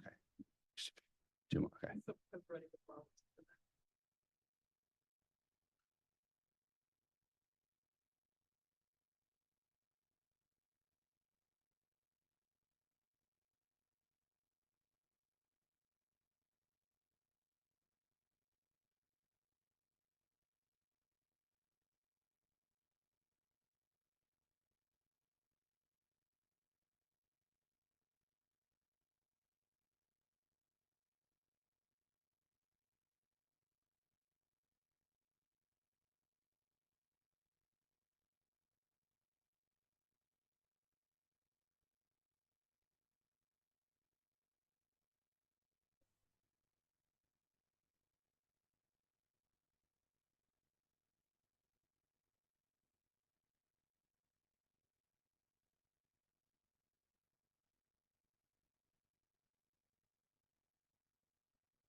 You can share and then when she gets up and running, then we can go. So perfect. Yep. All right. So good afternoon. Today I am here to seek feedback around the core components of our new 5-year strategic plan. In order for the district to fully capture your feedback, the Strategic Plan Steering Committee will be engaging you through the use of Pear Deck, an instructional tool that teachers in the district use. You will want to go to the website that you've done, put in your 6 digits. So you will have the screen up that looks like what Robin has projected for you. You will not be voting on anything today. We will come back in June, as Dr. Rodriguez said. Although I'm speaking before you today, this feedback session has been developed through the guidance of Dr. Rodriguez and the hard work of the Strategic Plan Committee. This committee has representation from all of the district's departments to capture various viewpoints and different views of the components. Many of the committee members are sitting in the back of the room, so if they could please stand and be recognized for those that are on the committee. So, I just drew the short straw to go through the presentation. So hopefully all the technology works and everything. So. All right. As your facilitator, we're going to go through the feedback, kind of look at the plan's development and collect your thoughts along the way with guiding questions that the team has developed. With the strategic plan's cross-departmental approach, this will drive the district's direction for the next 5 years going to 2029. So the questions are going to look at various aspects across the district.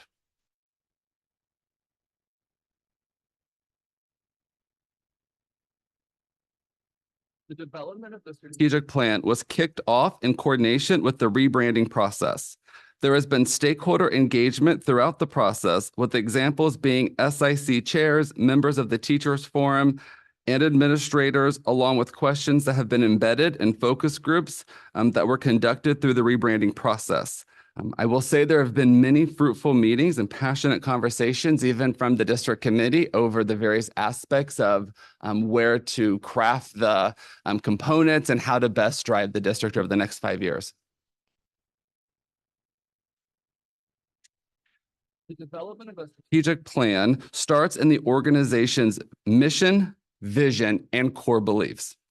Before you are the district's mission and vision, and they have not been changed.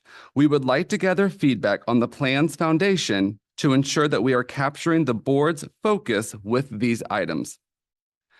First, we will start with the mission statement of the district. The mission defines what the district does and stands for. The mission of the Beaufort County School District, through a personalized learning approach, will prepare graduates and compete and succeed in an ever-changing global society and career marketplace.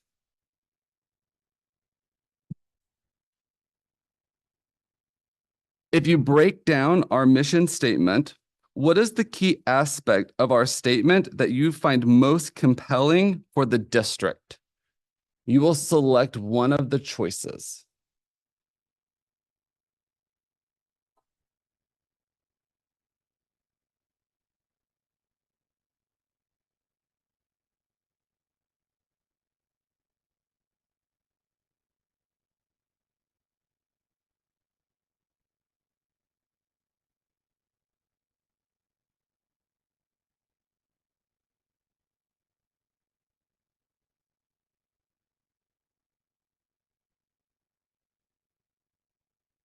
So it is a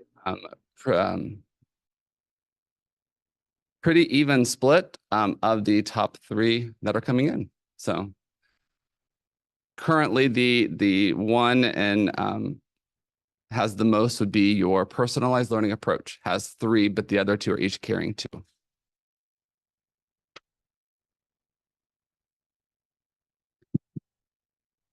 Next, we will transition to the vision of the district. This outlines our district's aspirations for the future and impact on the world.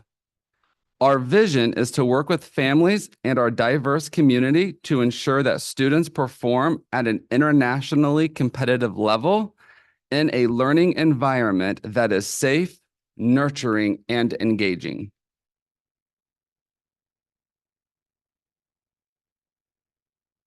As you think about your aspiration for the district's future, what is one example that would showcase the district achieving this vision for the district? You will type your idea in the box. So when you think about your vision, when you think about the vision or aspirations for the future, what would be one example that would really showcase the district achieving the vision?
Items coming in include working with additional partnerships with the community and really looking at the global stage and how to get recognition from the international side of things are some of the feedback coming in to summarize it.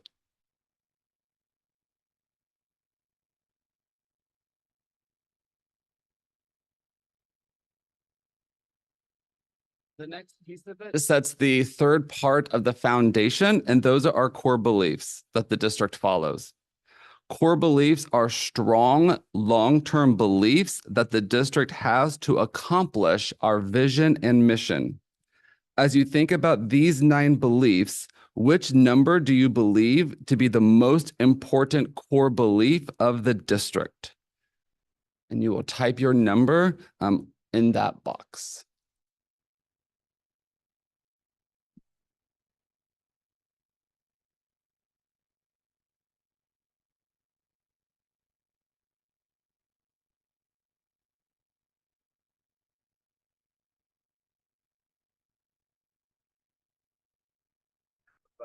Horn, the next piece you'll get to tell us. So.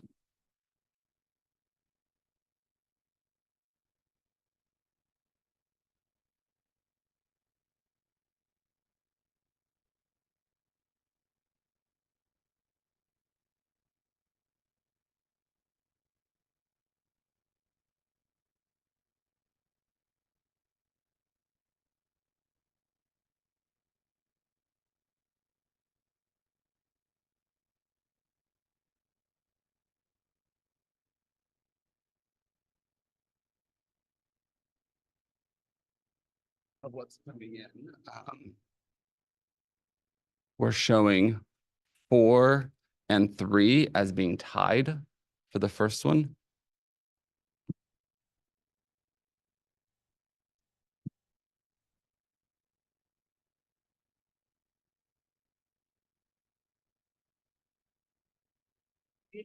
You just enter it and yes. Okay, Yep, because I you can't enter tell it. that Oh, yeah. I sent it. I was curious. Yep. Okay. They keep it simple for students. So yes.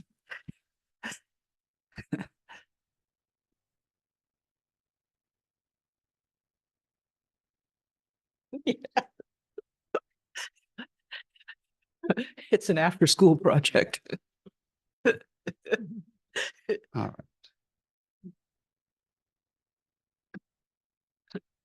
So it is closing with a tie between numbers 3 and 4 of high expectations of the school community. Yes, perfect. Okay.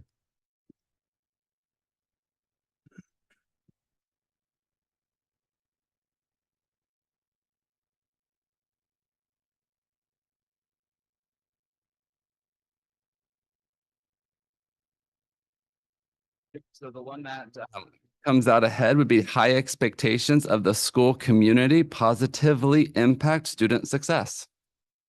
So then with that, if you think about the core beliefs, because some of you are probably torn on which ones to use, you're able to drag over the numbers that appear on the right-hand side of your screen. You can drag those over, just click and drag, and you can kind of order your top 5 of how you would rank them. So they don't necessarily fit in the box. You just kind of plop them on top of the box, if you will.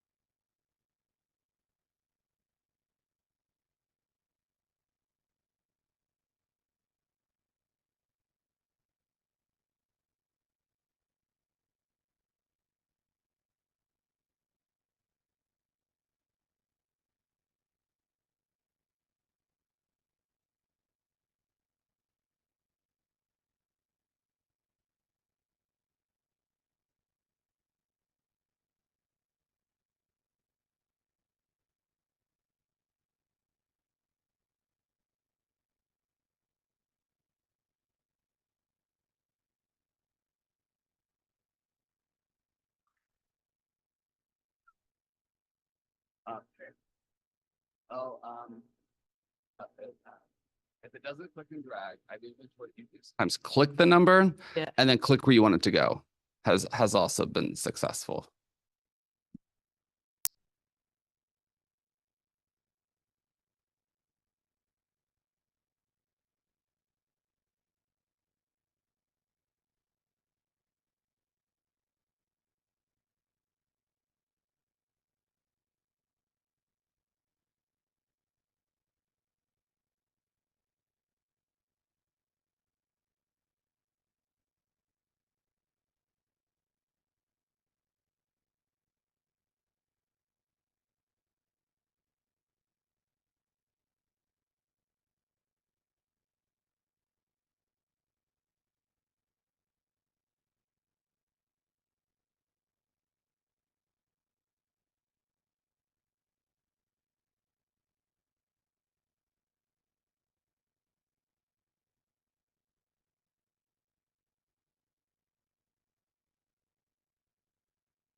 Right, so that sets the foundation for our core beliefs. Those are the 3 pieces. So we wanted to make sure that as our new strategic plan is developed, it is set in the foundation of what the board pulls out of those areas.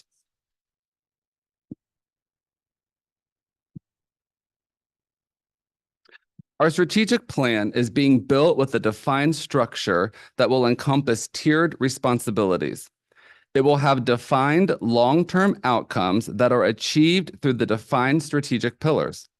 Many strategic plans struggle to come close to reaching their outcomes because there is generally not a process designed to achieve them. Our strategic plan has developed a process to allow the district to monitor and achieve our long-term outcomes. One component of this is incorporating tiered responsibilities. As strategic initiatives are developed, they will have a sponsor, owner, and action team.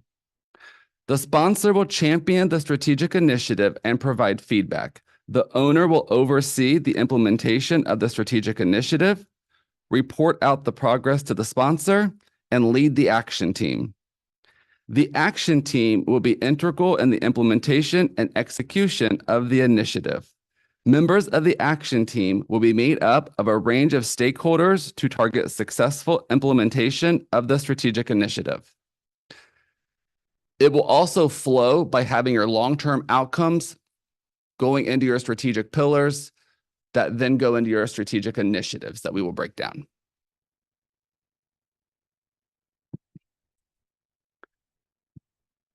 With this tiered structure, it starts with the long-term outcomes. The long-term outcomes are measurable and set to strive and drive the other tiers of the plan. The strategic pillars are designed to meet the long-term outcomes of the plan. Then the strategic initiatives are aligned to the strategic pillars to achieve your long-term outcomes. Our long-term outcomes are focused on key outcomes that the district sets to achieve over the course of 5 years, with our plan ending in 2029. So I'll describe what you're seeing before you answer anything. So our long-term outcomes have been focused into 3 different areas, being the graduation rate, English language arts, and mathematics. The other areas that encompass a comprehensive education come together to accomplish the long-term outcomes as strategic initiatives. All of these areas come together to highlight the profile of a Beaufort graduate. We are continuing to analyze a variety of factors that encompass and impact the long-term outcomes. We know that there will be an impact with the state's adoption of new English language arts standards and math standards. With the adoption of new standards, the state will be field testing new questions on SC Ready and revising the state's assessment to align to the changes in the standards. In addition to math having new standards, the state has changed the high school course progression that they want students to follow by having geometry with statistics first, followed by Algebra 1. With my other hat of the job on, I want to note that the state has been making changes to school accountability. So we are currently in our 3rd version of the accountability manual, with an anticipation of a 4th version to be released in June for this school year's report card. So it is continually changing. So what you have before you then with the graduation rate, ELA, and math, those would be our 3 target areas. So then all of the other areas and programs, opportunities would fall into achieving those 3 bigger areas. So the goal being that we would have these core long-term outcomes that everybody's going to know and be able to reiterate. Looking at these then, how would you rate where they are, being on target or revisions needed, when you think about having 3 target areas being graduation rate, English language arts, and math?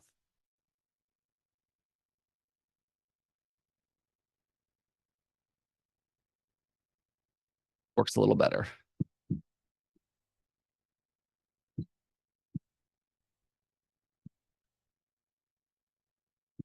Yes. And then once we put the arrow there, do we have to press Nope. enter? Once it No. goes there, you're golden. Okay. Yeah. So would you say that graduation rate, ELA, and math are on target to be the core long-term outcomes to target? To the line for, would you say though that revisions needed, or is it on target for the direction of the district? Yeah.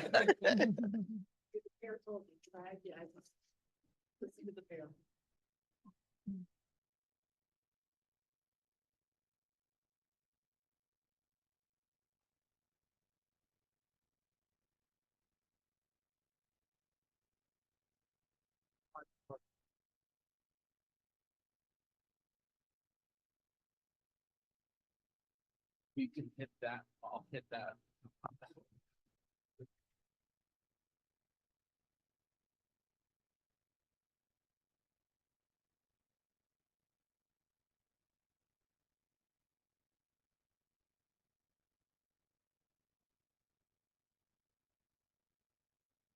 Right, with this, the committee has developed 4 strategic pillars that empowers the district to capitalize on the momentum that the district has been making with our work.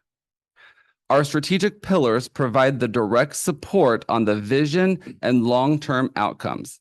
These strategic pillars encompass the work of the district's rebranding process that had multiple layers of crossover, and with the communications office representation of Ms. Casper on the strategic plan development.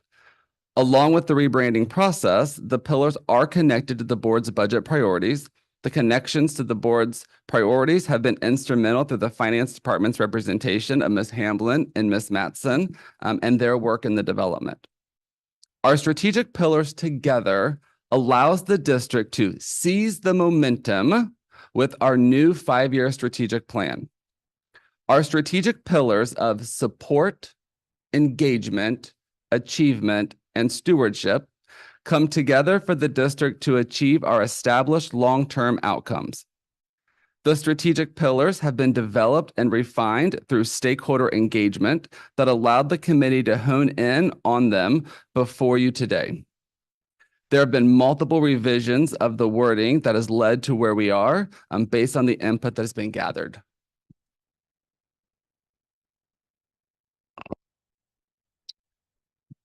When we think about the momentum, we have a sampling of things that have been highlighted. These have been great things that have been happening across the district in areas that we're seeing success. These were really highlighted through our comprehensive needs assessment as we reviewed multiple pieces of data and information. So we've got our teacher compensation increases. We've been able to double our ARP performances to over 400 performances this year. With that, we've also been able to pass 2 referendums. We've increased our industry certifications that have been earned by students from the start of the past strategic plan. And our teacher retention levels are higher than pre-pandemic rates. So we've been having some great momentum that's been happening. With that, and as the district moves forward, what is one area that you think the district could pick up additional momentum on?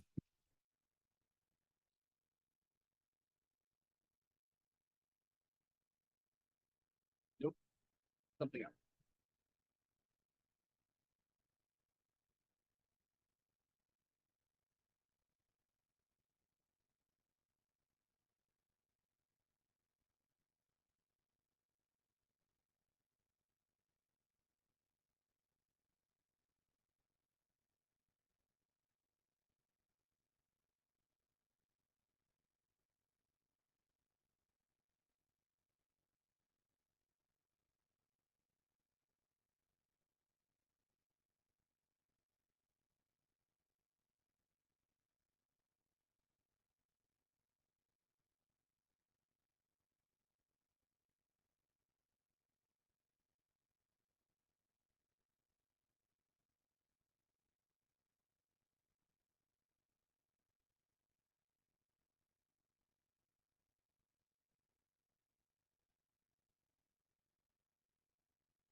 I'm not on, well, this one and the one with the red triangle about the 3 main Oh, components.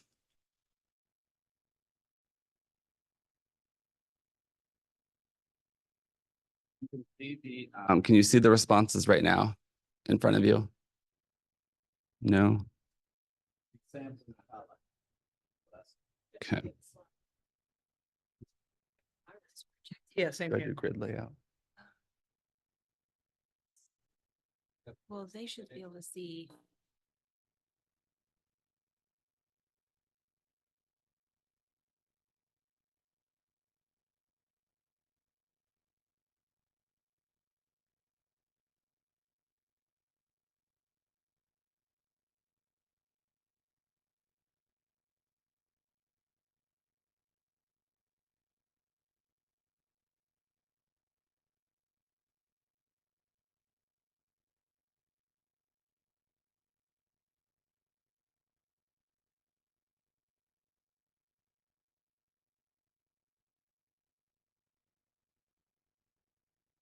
So we have a Birth to Five program expansion and a huge increase in extended learning centers with more messaging to parents being the first teacher, early childhood from 3 to 5, address music education frequency so that performing arts meets every day, increase future career awareness and preparedness, fine arts, more GT advanced course offerings, filling vacancies in math and science classes, and use technology to automate and de-silo data.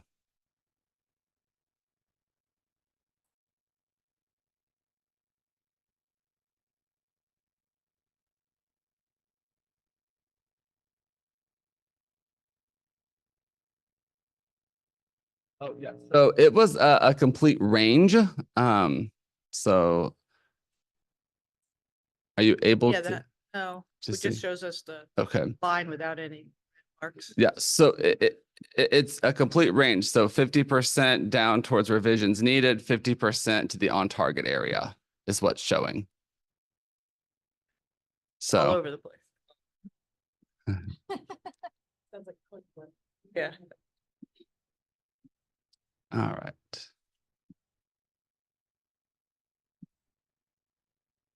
So jumping into our first pillar of support. So this pillar captures that nurturing a positive and supportive environment. So this is going to encompass areas of the district thinking about talent acquisition, development, and retention. Student development, school readiness, early childhood will be captured into this area. So some of the things on early childhood that have been captured, we're going to see those kind of things start showing up in this pillar. So for this pillar, then Flowers, before you move on, can you tell us what is talent acquisition development? What does that mean? What does that look like? So talent acquisition would be the work from Miss Walton's group of recruiting teachers, bringing them and filling out the vacancies. Then talent development would be professional development, growing them with the skills that they need to excel and be successful. Professional development touches more than just the HR department. Yes. Touches HR, that touches IT, that touches multitude of departments or divisions. And I said, because I just learned what talent acquisition, what that word meant what it meant the other day. You know, people get new titles and stuff. So people who are following along, they may just need to know that. Yes, Yeah, I appreciate understand that. Thank you.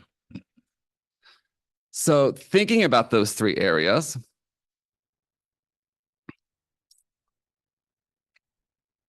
although all three are critical, which area would you believe to have the greatest impact on positive outcomes for the district?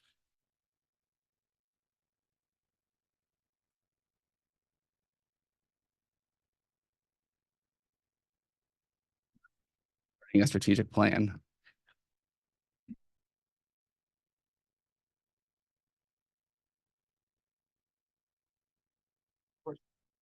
So of the three areas, talent acquisition, talent development, and talent retention, which one would you think to have the greatest impact on the success of the district?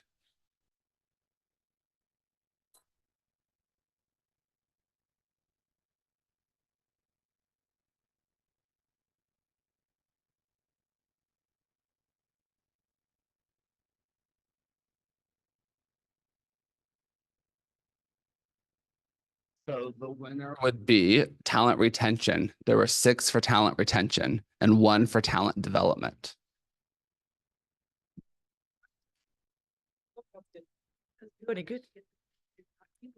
All right, so now we're going to shift thinking about school readiness and early childhood. So as was alluded to in some of the comments that we received, early childhood can have an impact on a community's success, a parent's success, and a student's success. So you have 3 areas. If you would drag those arrows to one on each of the bars of the level of success you would rate early childhood having.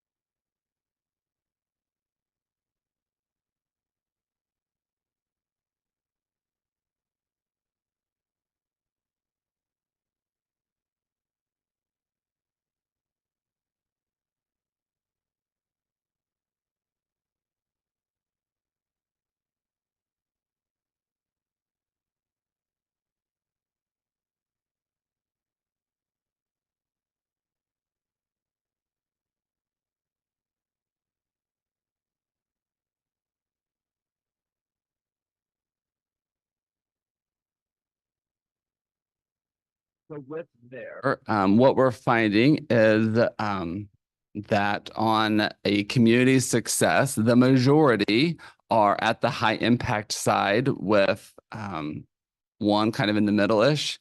On a parent success, it's kind of split between the middle to the high impact side. And then on a student success, everybody's at high impact for early childhood education.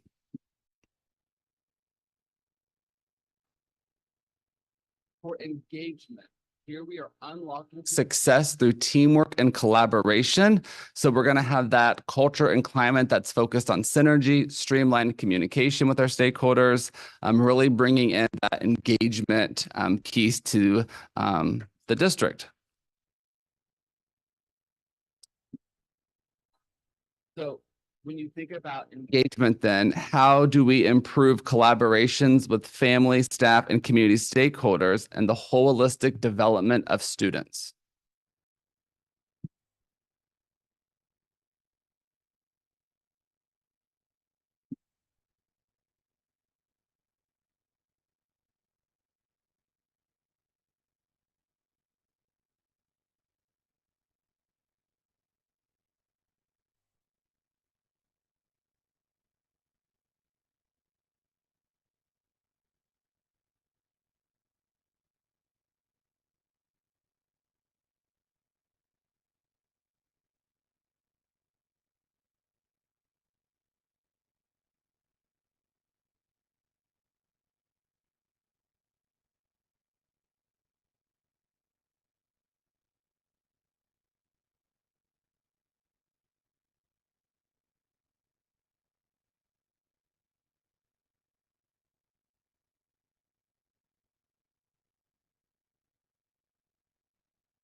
All right, so to capture these, some of them are well said. So we want to make sure that we target interpersonal, that one-to-one, 1-to-100 engagements. As we are doing more and more digital things, we want to make sure that we are still making those human connections because humans are social animals. Making sure that schools are a symbol of pride, that have an open and inviting space for parents, and make sure that we're inviting community members to events. Standardization, communication, and creating that welcoming and warm environment. Making sure that we're getting community members into our schools and getting them to volunteer, to engage. Continuing streamlined communication, sending out invitations, being inviting, to make sure that folks feel welcomed, and that their involvement is meaningful, and to utilize talent within the community, within a student's education, such as mentors, coaches, and apprenticeships.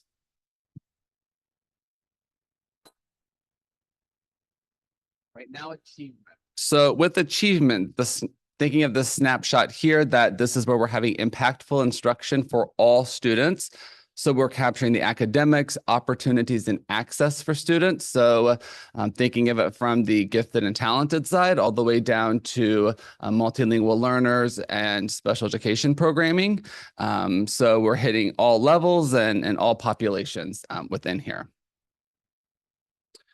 So I'm going to ask you a hard question. There are 6 areas through stakeholder engagement that have been identified when we think about achievement. So when we think of achievement, we want to know which factor would you say has the greatest impact on academic achievement? The 6 that were identified were community engagement, curriculum, instruction, parental involvement, student, and teacher.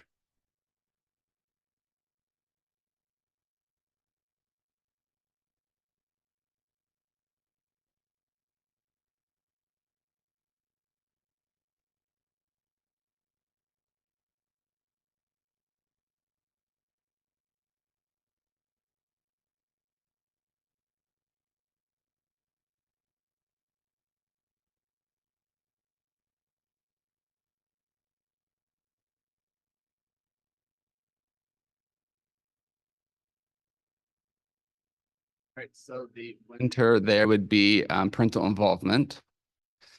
On the opposite side of it, which would be the least impact?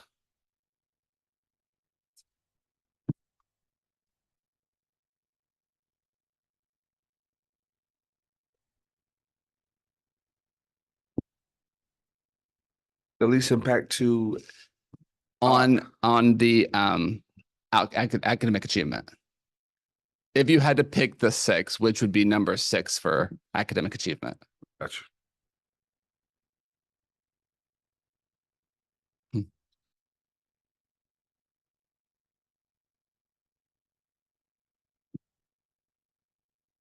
Oh, that could definitely be tricky. Yes. That could definitely be tricky. All are important and have a critical piece to it. So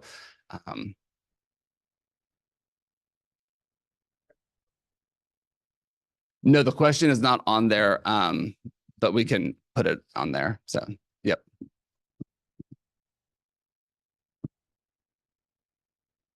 All right, so here we would have community engagement, closely followed by curriculum.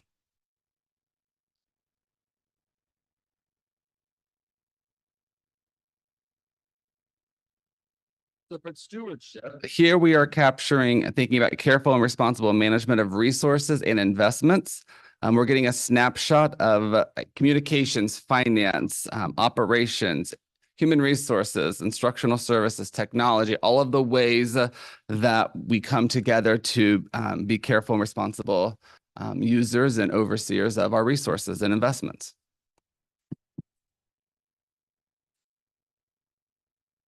With that, what is one single investment? And here, think of investment beyond money, but just one single investment that can make that can help the district ensure success for all students.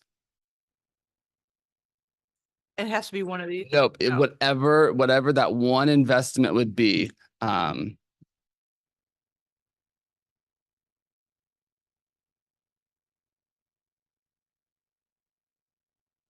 Kind of one of those, we have your board priorities for the budget aspect, but this is just, if we think of investing beyond money, what would that one investment be?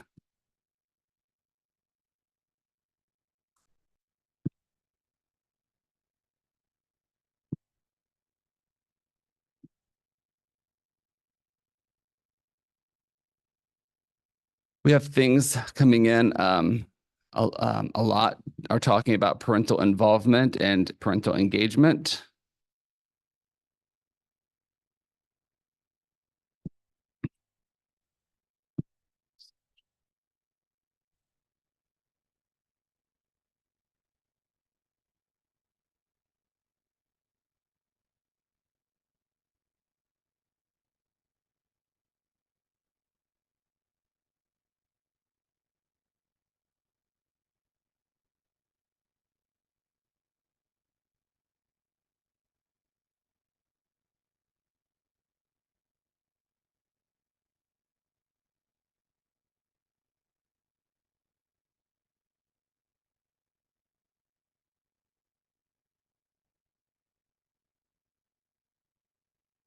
Have things such as leveraging technology to reduce the administrative burden, tailored learning plans, providing multi-language 24-hour tutoring and improved discipline. Yes, So I have a suspicion who that character is. responsibility or an intensive messaging campaign to inform, educate the general public on how important two-parent homes with regard to orientation, but two parents who can share the load are to educational success and time, and more around engagement. Right, so our strategic pillars then lead us into developing out strategic initiatives, the third piece to our plan. So the strategic initiatives are those long-term outcomes here are achieved through them. They are the tactics to accomplish that long-term outcome. Nicholas, okay, so as you look at the structure here, right, I think what's a couple things really important. Number one, the long-term outcome is we're going to set targets around those long-term outcomes, and we'll bring those targets to the board in June, right? Along with those targets are strategic pillars. One of the really important factors in this is in the development of the specific strategic initiatives. And through the development of those strategic initiatives, we will engage different aspects of our system. Teachers, classroom teachers, administrators, district staff, right? So the other key component, it's not just about having an implementation plan, but it's about having a buy-in around the strategic plan. Everybody in our system, right? I would like everybody in our system to ultimately know what are the long-term outcomes of the strategic plan and what is the specific measure for each of those long-term outcomes. If we land with 3, if we land with 4, whatever we end up with, I don't want to have 100, but if we land with 3 or we land with 4, right? Everybody should know what that target is for each of those long-term outcomes. And then the second thing is everybody should be able to really be able to relate to you or to anyone what those strategic pillars are, right? So that should be at the tip of everyone's tongue with respect to our strategic plan. The specific initiatives may vary because different aspects or components of the organization are going to be more involved with some over others. But that's how we're going to drive our work. And then you have a sponsor and an owner, and we're going to regularly monitor our strategic initiatives towards accomplishing those long-term outcomes, if that makes sense. Right. So that's the structure, that's the built-in implementation, and that's our internal built-in monitoring. So I'm going to ask in June for the board to provide or to vote on what those long-term measures and outcomes are. The tactics that are beneath it in the pillars and the strategic initiatives, those are things that we work on, we develop, we design, and we build to reach those long-term outcomes. Okay. Go. Yep. And here's where you will also see social studies, the history pieces, the arts, they'll all be part of those strategic initiatives to get those up and running, because that's where the strategic initiatives will have a blueprint and action plan. So in addition to the tiered responsibilities, here is where you're going to find the structure of those 3 things and then those key components. So there will be an overview of the initiative and how it connects to the strategic pillars, along with then the action steps that it's going to take to get to operationalize it, with those monitoring and indicators of implementation, all the way down to then those milestone deliverables that the owner and action team will be given to the sponsor of the initiative. Additionally, some of those strategic initiatives have to come before other strategic initiatives, right? Some of them tee up the system's readiness and preparation for that next year and next step to go further towards that goal, right? So part of what we will do is also identify the pace and cadence of the various initiatives in terms of which ones come first in this pillar and which ones come later. Okay.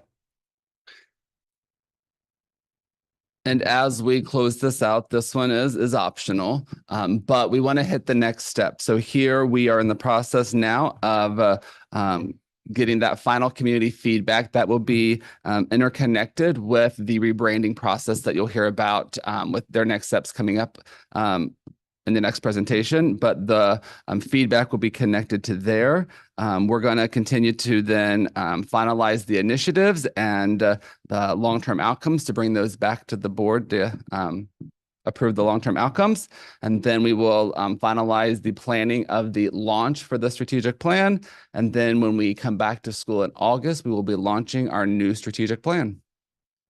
So the question is, as you have digested this presentation, all of that, and think through it, is there what would be a great approach to launching the new strategic plan to all stakeholders?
So as you finish typing up, I'll just kind of capture what your colleagues have said. Some of them are around a community campaign for that communication piece, getting the messaging out and engaging them to ask for help. Kind of mirroring some of the work that was done for the referendum, having a calibrated messaging piece that is connected with the logo rebrand effort, making sure that or I'm sorry, sending out kind of a newsletter to the community with as many stakeholders as throughout the district. As many stakeholders are not afforded to attend lengthy meetings, community town halls, professional development time needed for implementation, and empowering SICs in a nutshell. So. All right, so I would like to thank you. That's the presentation to capture your feedback online, and if there's anything else.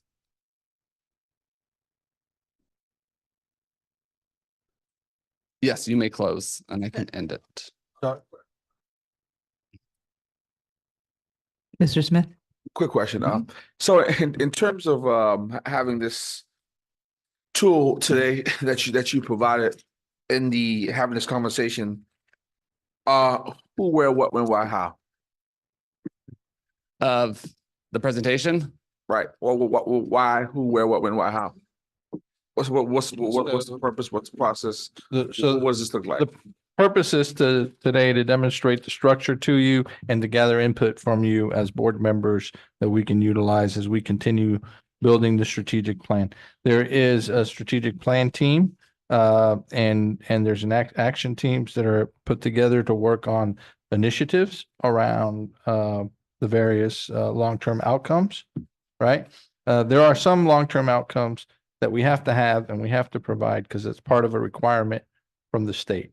But then there's a couple others that we can add into the strategic plan that we want to capture along the way. And so there's a team that has been working and engaging around a strategic plan. They've started to gather input and feedback as part of it. Today is just another part of that input and feedback from you as board members. Right. So I think that's it, unless you Yeah. have something else around that. No, we, And I agree with that, but this was don't get me wrong, it was a great start in that direction.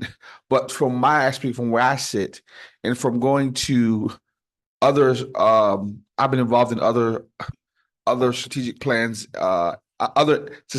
workshops, and what that looked like. I think, and I appreciate that now, not negating what you did today, because that was a great start. But I will be looking for more to input and more to forego this process, because this process is a serious, methodically rigorous, thought out process. And I think that that we must have as much as our input, as much as our buy-in from the community as possible, and not just an hour or 20 minutes in here work around to get this thing going. So to be clear, Put this that out. isn't the only input Right. that is in the strategic plan. Right. There are, you in the strategic plan. Right. There are, you had meetings with SIC the other day. They had SIC input, the other day. teacher forum. You have teacher forum input already. We've done both of those twice. Yeah, so we've- you got yep. twice. So Yep. you shared input. Mhm. So you shared what came out of the first set. You brought back and you got additional input. Yep. And Yeah, we've engaged administrators. I would also say that the work that you've done with Ms. Crosby, Ms. Hamblin for the budgeting and all of that, we've used the information gathered from there. When Dr. Rodriguez came before that's you. not independent, right? I mean, the budget, the strategic plan, components, all that has to work in tandem. Branding in a few minutes, all of that has to work in tandem. Yep, and I purposely had worked with Dr. Bruder, and we embedded some strategic plan questions into those focus groups that they had. So all of those various focus group levels, we're giving feedback around there to incorporate what you're going to hear. So you're going to see some more purposeful connections be made when I come back. But I don't want to take all of her thunder and some of the work from there. So you will see more connections of how feedback was even gathered through that work also. Right. And I do appreciate your work, Mr. Flowers, because I know that you do work hard, and you are one who are like to make sure that is well thought of, and that you put the time that necessary for every party that you do. But I just don't want to happen is that when we some time from now, when we say, remember when we came to you when we got that was what we're getting for us. So here's the end product. Because at that point you can't say, oh, why I wasn't sure. So that's why I want to get a clear understanding and what that looks like. Yep. And so I can be well thought and well understood along as that process going on. And also the community, they can know exactly what we're doing as a board and what we're doing as a district and where what the end game is. Yep. Thank you. Understood. Thank you. Colonel Guyer. Thank you, Madam Chair. I have a caution that I want to mention. And your long-term outcomes chart on number 12. I fully agree that English language arts, ELA, mathematics, we have standardized tests, we have a lot of data to measure achievement. That's easy to gather. Graduation rates where I have an issue. Graduation rates easy to gather. But what I have seen in this district, and I've read nationally, the graduations increase because we've lowered academic standard. When I see graduation rates historically high, but end of course exams, the exams for our college credit courses, when I see SAT and ACT data, when I see ASVAB data, graduation rates as a measure to me are suspect. Because mainly what they are is they're more student retention. And I know you got to keep track of student retention, but be careful. Because sometimes when you put a goal, you achieve that goal by any means necessary or standard. And I worry about that.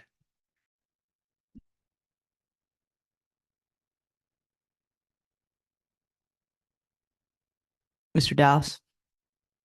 Yes, I think this was a very good process. I think what it did was it eliminated a lot of the back and forth that it sort of extends the dialogue without sometimes adding a lot of incremental value, right? And so I think from each of us, you've collected what we feel with us thinking about it. And I think that's a level of purity we might not get otherwise. So I think this is something to be sustained. And of course, the only other caveat I would suggest is, can this be done with the larger community? So that you actually set it up in churches, charitable organizations, places like that, and capture all their feedback. And then that gives you an empirical base that you can then take back out to the community and say, here's what you said. And I think that would be valuable. I think there's already a schedule that say you're going to bring it back to the board in June. So that's some compression time there that sort of motivates everything. Just a consideration for your. Thank you. So I got a question. I know, I guess I'm the only one using an iPad today, and yeah, but you didn't. No, okay. So, so I couldn't do that question where you had to order the things 1 through 5. So is there a way for me to submit that? 'Cause- Absolutely. Okay, can you send me Yep, something I so can. I can submit it? Yep. Yeah. Just for clarity, it wouldn't let you?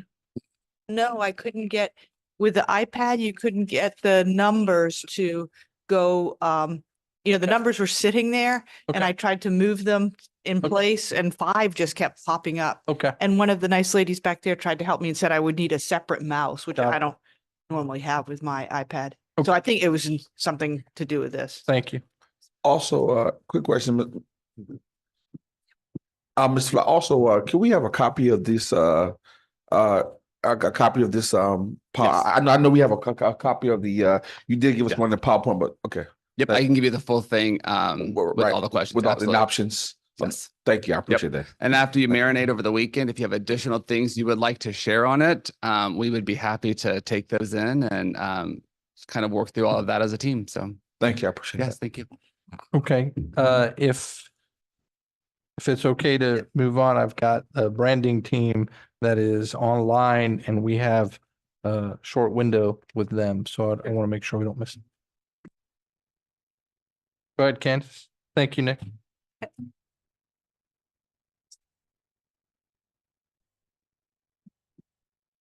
Good afternoon. Hi. Thank you. I'm excited to have Rhodes Branding join us here today to provide our rebranding update. They've been excellent partners for the communications team in this endeavor, especially in terms of engaging our key stakeholders in the process. As noted in Mr. Flowers' presentation, it was important we work through our rebranding in conjunction with the strategic plan process for consistency in engagement, messaging, and ultimately our rollout.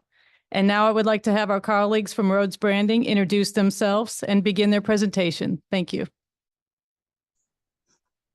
Hey, good afternoon. Can everyone hear me? Yes. Lovely. Just want to first say thank you for having us. It's a great honor to be here with each of you today in the community. What we get to do is a beautiful part of this whole ecosystem of education. And we're really excited to show what we've been doing behind the scenes with collaboration with your community and your amazing staff. We've been fortunate to work with school districts in over 30 states in the US. And I'm not saying this because I'm from South Carolina, but the collaboration, the attitude, the vibe, the tone, it's not the logo, it's not the name, it really is the small things. And you all, as the leaders of the school district, should be very proud. I'm not saying that to just blow hot air. You really should be proud of your team that you have there, because we've seen the full spectrum, and just proud to say I'm from the same state where you all are leading the education of the youth. So with that, I'd like to introduce Michael, our creative director, to carry the presentation. Thank you, Austin. Hi, my name is Michael Ho. I'm the creative director at Rhodes Branding. Again, to hit home Austin's point, I do want to say Beaufort is such a high achieving district. You know, it's extremely innovative. And the work that we've been doing together is really building upon what y'all have already been doing. So again, kudos. So we can go ahead and get started with our presentation. Robin, if you don't mind sharing the slide.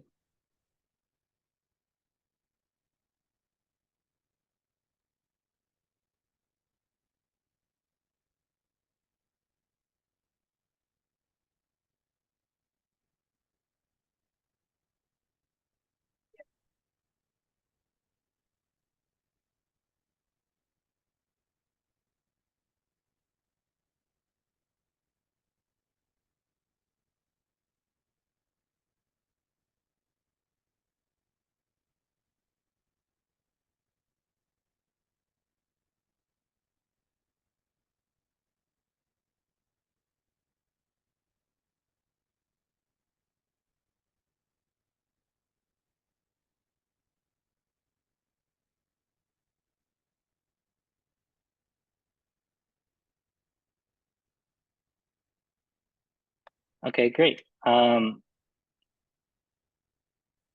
So today we're going to take a look back at our progress with Beaufort County School District. We're going to see how the work informed our creative development process. And we will also be presenting 2 visual identity concepts. So in this slide right here, you'll see our progress together. So we kicked off our partnership in August. We've been working very closely with Beaufort County's team since the kickoff to ensure alignment with the strategic planning process. We started with our research and discovery phase and launched a community survey, which we'll touch on the results in the next few slides. And in October and November, we held 10 focus groups. We also completed a brand immersion workshop with representatives from the district and wider community. Since December, we have focused on refining 2 visual identities, really taking in all the feedback from the previous months and creating 2 options for the district's new brand. We also started production of the brand launch videos. And actually today, we're going to be sharing the visual identity and tagline options with the community for feedback. And lastly, we'll be continuing planning the brand launch ahead of the next school year. So diving into the next slide, we'll be taking a look at the community survey that was launched. This ran from September and closed early October. It was shared via press release, the website, social media, as well as direct email outreach to parents and staff. We had a total of 882 respondents. This is actually a really great participation from the community. For a school district your size, we haven't really seen larger than 1,000 respondents. So in our pie chart here, you can see parents, guardians are making up the majority of the survey participants at 58.4%. So here are some key takeaways. Majority of responders rated the current Beaufort County school logo, school district logo as a 3 or lower on a scale of 1 to 5. 33.4% believe the current tagline is not representative of Beaufort County School District. And here for us, the work is not done. We want to figure out how to get this percentage even lower, because ultimately that is still a third that feel underrepresented. And many share that the tagline is too generic and vague, doesn't represent the district's uniqueness or focus on outcomes. 68% are open to changing colors, and 46% listed imaginative as a top emotion for the new logo to evoke. Going on to the next slide, in October, we held 10 one-hour-long focus group sessions with nearly 100 participants, ranging from staff, parents, students, business, and community partners. And here are some takeaways that we incorporated within the visual identities being presented today. So number 1, across the board from support staff to senior staff, there's a consensus on the need for a comprehensive rebranding initiative. 2, there was a strong appeal for active community involvement in the branding process. 3, there was a desire for brand direction to reflect the district's diverse demographics, heritage, multiculturalism, and community. 4, participants wanted to look at the logo and feel like it was representative of Beaufort County School District, or even see a part of themselves in it. Participants emphasized highlighting the unique aspects of the district's location, the coastal environment, and the rich cultural heritage of the community be an emphasis within the brand. So finally, there was also a collective aspiration for the rebrand to reflect the district's more innovative and future-focused educational strategies. The goal is to prepare students for a rapidly changing world. So after the focus groups, we conducted a brand immersion workshop with 15 participants in November. We had a representation of a diverse group from Candice and her team, the board involvement, Chamber of Commerce, and the Black Chamber of Commerce. Within the workshop itself, we dove into 4 aspects: assess, who, what, and why. We reviewed similar districts in the state and the aspirants of the district, determined your target audiences, including students, parents, and teachers. We built a brand definition, including purpose, values, and character traits. And lastly, we determined your brand archetype or personality to inform our creative process for the visual identity. So moving on to the next slide, as we dive into the visual identities and tagline options that I'm going to be presenting today, I again want to thank Beaufort County's community for their feedback and participation. I mean, from the focus groups to the community surveys, the brand immersion workshop, they are ultimately who informed how we shape the visual identity. So today we're presenting 2 visual identities and 2 taglines. So the first option will surround the theme of commitment to excellence, with the goal of the identity to evoke a sense of familiarity and belonging. We really wanted this logo to make others feel like they can see Beaufort County within the logo itself, which is a very common feedback taken from the focus group and brand immersion workshop. Now, the second option will surround the theme of inspiring, with the goal of the individual to feel inspired and evoke a sense of pride when viewing the identity. And this came from a specific focus group with students where they expressed they not only wanted to feel represented, but they also want to be inspired. So before we show the concepts, I do want to touch on some elements that will be recurring throughout the visual identities. So the next slide, throughout the research and discovery phase, specifically the community survey, the top 3 reference words that describe Beaufort County School District were community, the location, and commitment to excellence. And so these are some visual symbols that you'll see throughout the identities that derive from these 3 themes. In the next slide, you'll see the first logo option will use the use of community, coastal, knowledge, and pathway symbols incorporated. For the color palette in the next slide, you'll see that we decided on the theme of commitment to excellence. Again, the commitment palette evokes a nurturing, comfortable, and very familiar palette. In the community survey, blue was the #1 color chosen when asked what color the respondents would like to see in the identity.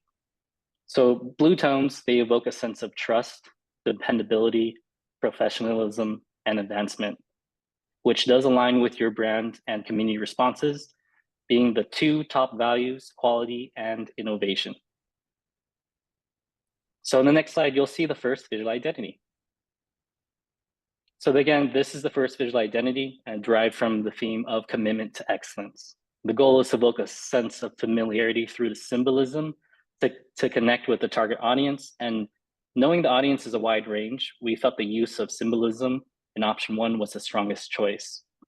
So you'll see the vertical, horizontal, symbol, and seal logo iterations on this page.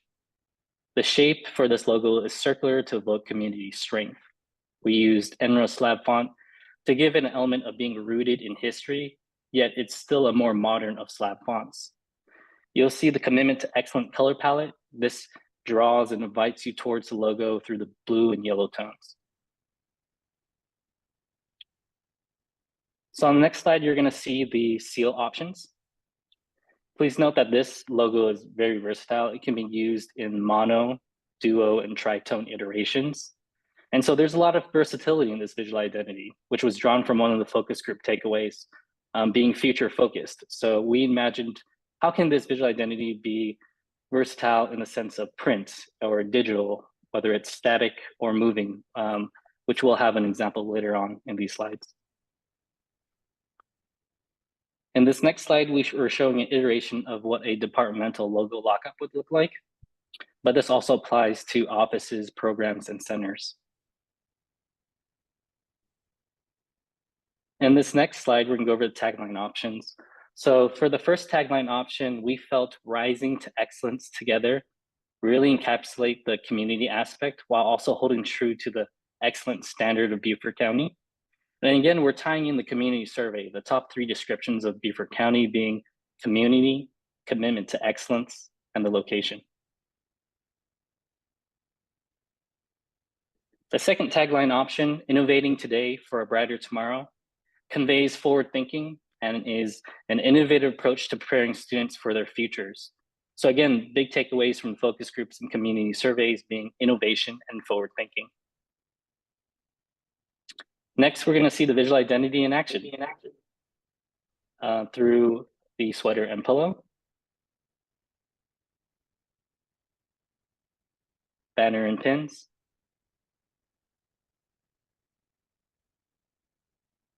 ID badge and business cards, billboard and vehicle. And this next slide is going to be an example of how the visual identity can move through video.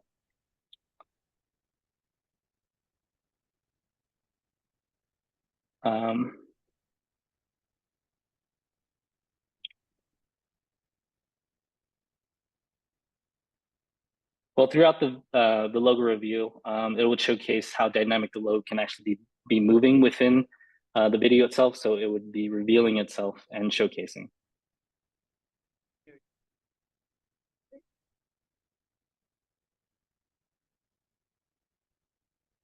Again, this is really highlighting how incredibly versatile and dynamic this visual identity can be.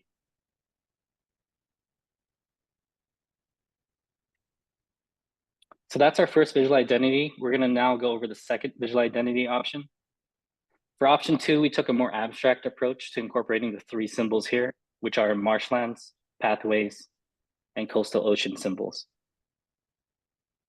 For the color palette, we decided on the theme of inspired. Again, inspired palette pulled from the abundant blue tones of the coastal ocean and geography. And as mentioned earlier, blue was the #1 color chosen when asked what color the respondents would like to see in the visual identity. So in the next slide, you'll see the second visual identity surrounding the theme of inspiring, with the goal of the individual to feel inspired and evoke a sense of pride when viewing the identity. Again, this was inspired by a focus group session from the students themselves. The shape of the logo is inspired from the waves and marshlands. We use the Nexa font to give a sharper edge. It also evokes a sense of advancement and innovation. Again, here we are showcasing the different seal options.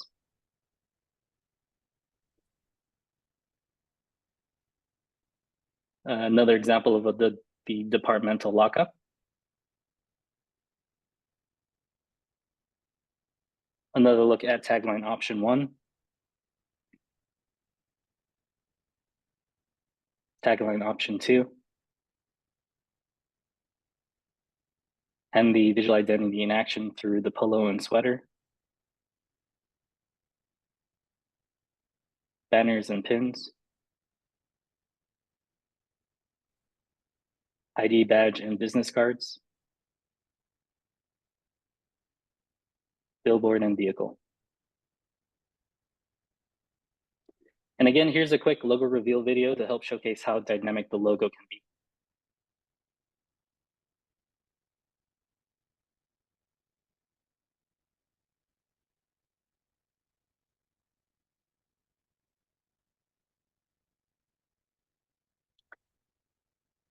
So those are our 2 visual identities and tagline options.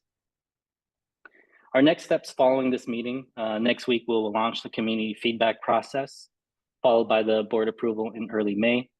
And ongoing is video post-production for the brand launch video and finalizing brand guidelines and brand templates. We will also be finalizing the brand launch components in July and have the brand launch in August on the first day of school. In the next slide, we're going to go over the community feedback platform. So for the community feedback, we'll be having the community share their input through the Connect platform. So parents, students, teachers, staff, and community will have the opportunity to share their preference for both the logo and tagline. You can see here what the platform looks like. we're presenting the full logo package in different iterations for various placements for them to view. So again, to close, we do want to thank Beaufort County's community for their feedback and partnership throughout this process. It was an honor for us to be able to work together to discover and create these two visual identities. Great. Thank you, Michael and Austin. And we're happy to take any questions you might have. Ms. Boatright, and then Mr. Dallas. We have two taglines.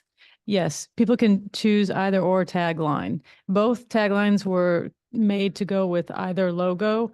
Initially, they were attached to certain logos. However, we did feel like, and we worked through it as a team with the roads folks, that we wanted to give people the option to choose which. So you can choose your adventure. When you say they can choose, you're talking about like a department, a school? No. The community will Okay. select their preference. So we're we not will gonna have ultimately to. have correct. That's- Yeah. Right. Mr. Dallas. Thank you, Madam Chair. It's technology, so I'm sort of bad at that. I know a lot of tremendously effective work has been put into this. I do have two questions. One, on a positive, very positive note, the rising sun is a symbol that's very much historically important in the Gullah community, because a lot of the cemeteries occurred on water looking back to Africa, sort of nostalgic return to places of origin. So I can internalize that one pretty quickly. The question that I do have though is the process inverted? I'm more familiar with you do your strategy first, you develop what your strategy is going to be going forward, and your logo then basically informs and reinforces that. So we got the 6 pillars in the presentation we've just seen earlier. I don't see how they will be represented by either the tagline or the logo. So I guess the question is, should we just slow it a little bit to capture the output from the strategic plan and then meld the two?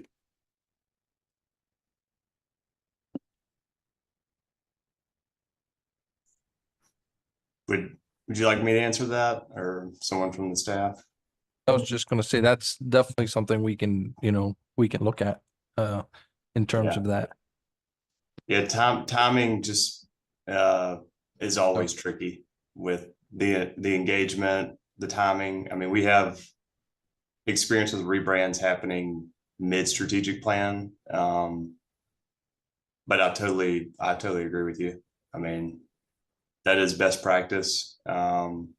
They have been working, our team has been working with the district staff and the strategic planning teams. So there has been a lot of lockstep in the pre-development. So yeah, we can group up and mesh those timelines. And my words are not negative. No, I get it. Just One of additive to the outcome. One of the pillars, well, not one of the pillars, the pillars with the acronym is C's, right? That's one of the things this might just be me, but that's one of the things I draw from that one that's up there right now. I'm sorry, I'm not pointing at you. I'm pointing behind you at the from that one that's back there, as you're talking about the rising sun and you see the waterway in the back, and that seas aspect was part of a conversation. But to your point, I mean, we can look at that.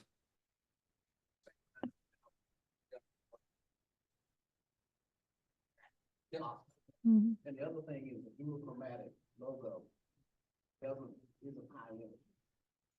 So blue on blue. Yeah, I mean,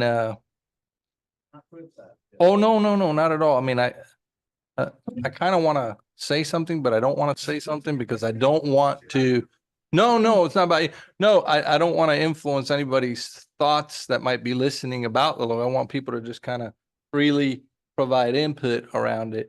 But by the way, thank you, because I learned something today about the rising sun and the Gullah community. I did not know that.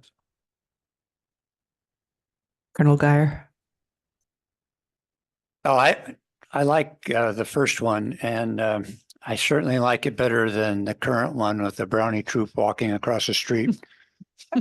But the question is, we got a lot of brownie troops walking across the street signs all over the place. How long is it going to take to change all that, and what's it going to cost?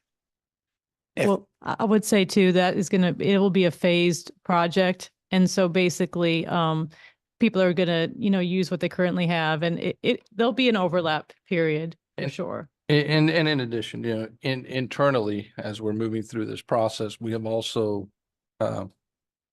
told staff here within the building that as we go, if you're short on stationery, for example, don't go order more. Borrow from the department next door so that we don't have to expend dollars on something that we know is fading out, and we can more quickly get to the new one. That's a great question. That's always a good one when these things change. And I'll say too, the good news is, our online presence is such a presence, and that's a free switch, which is good. That's right. Yeah.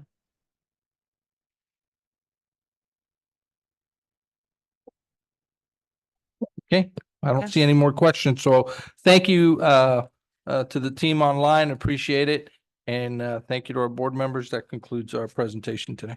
Thank you. Everybody. Thank you all.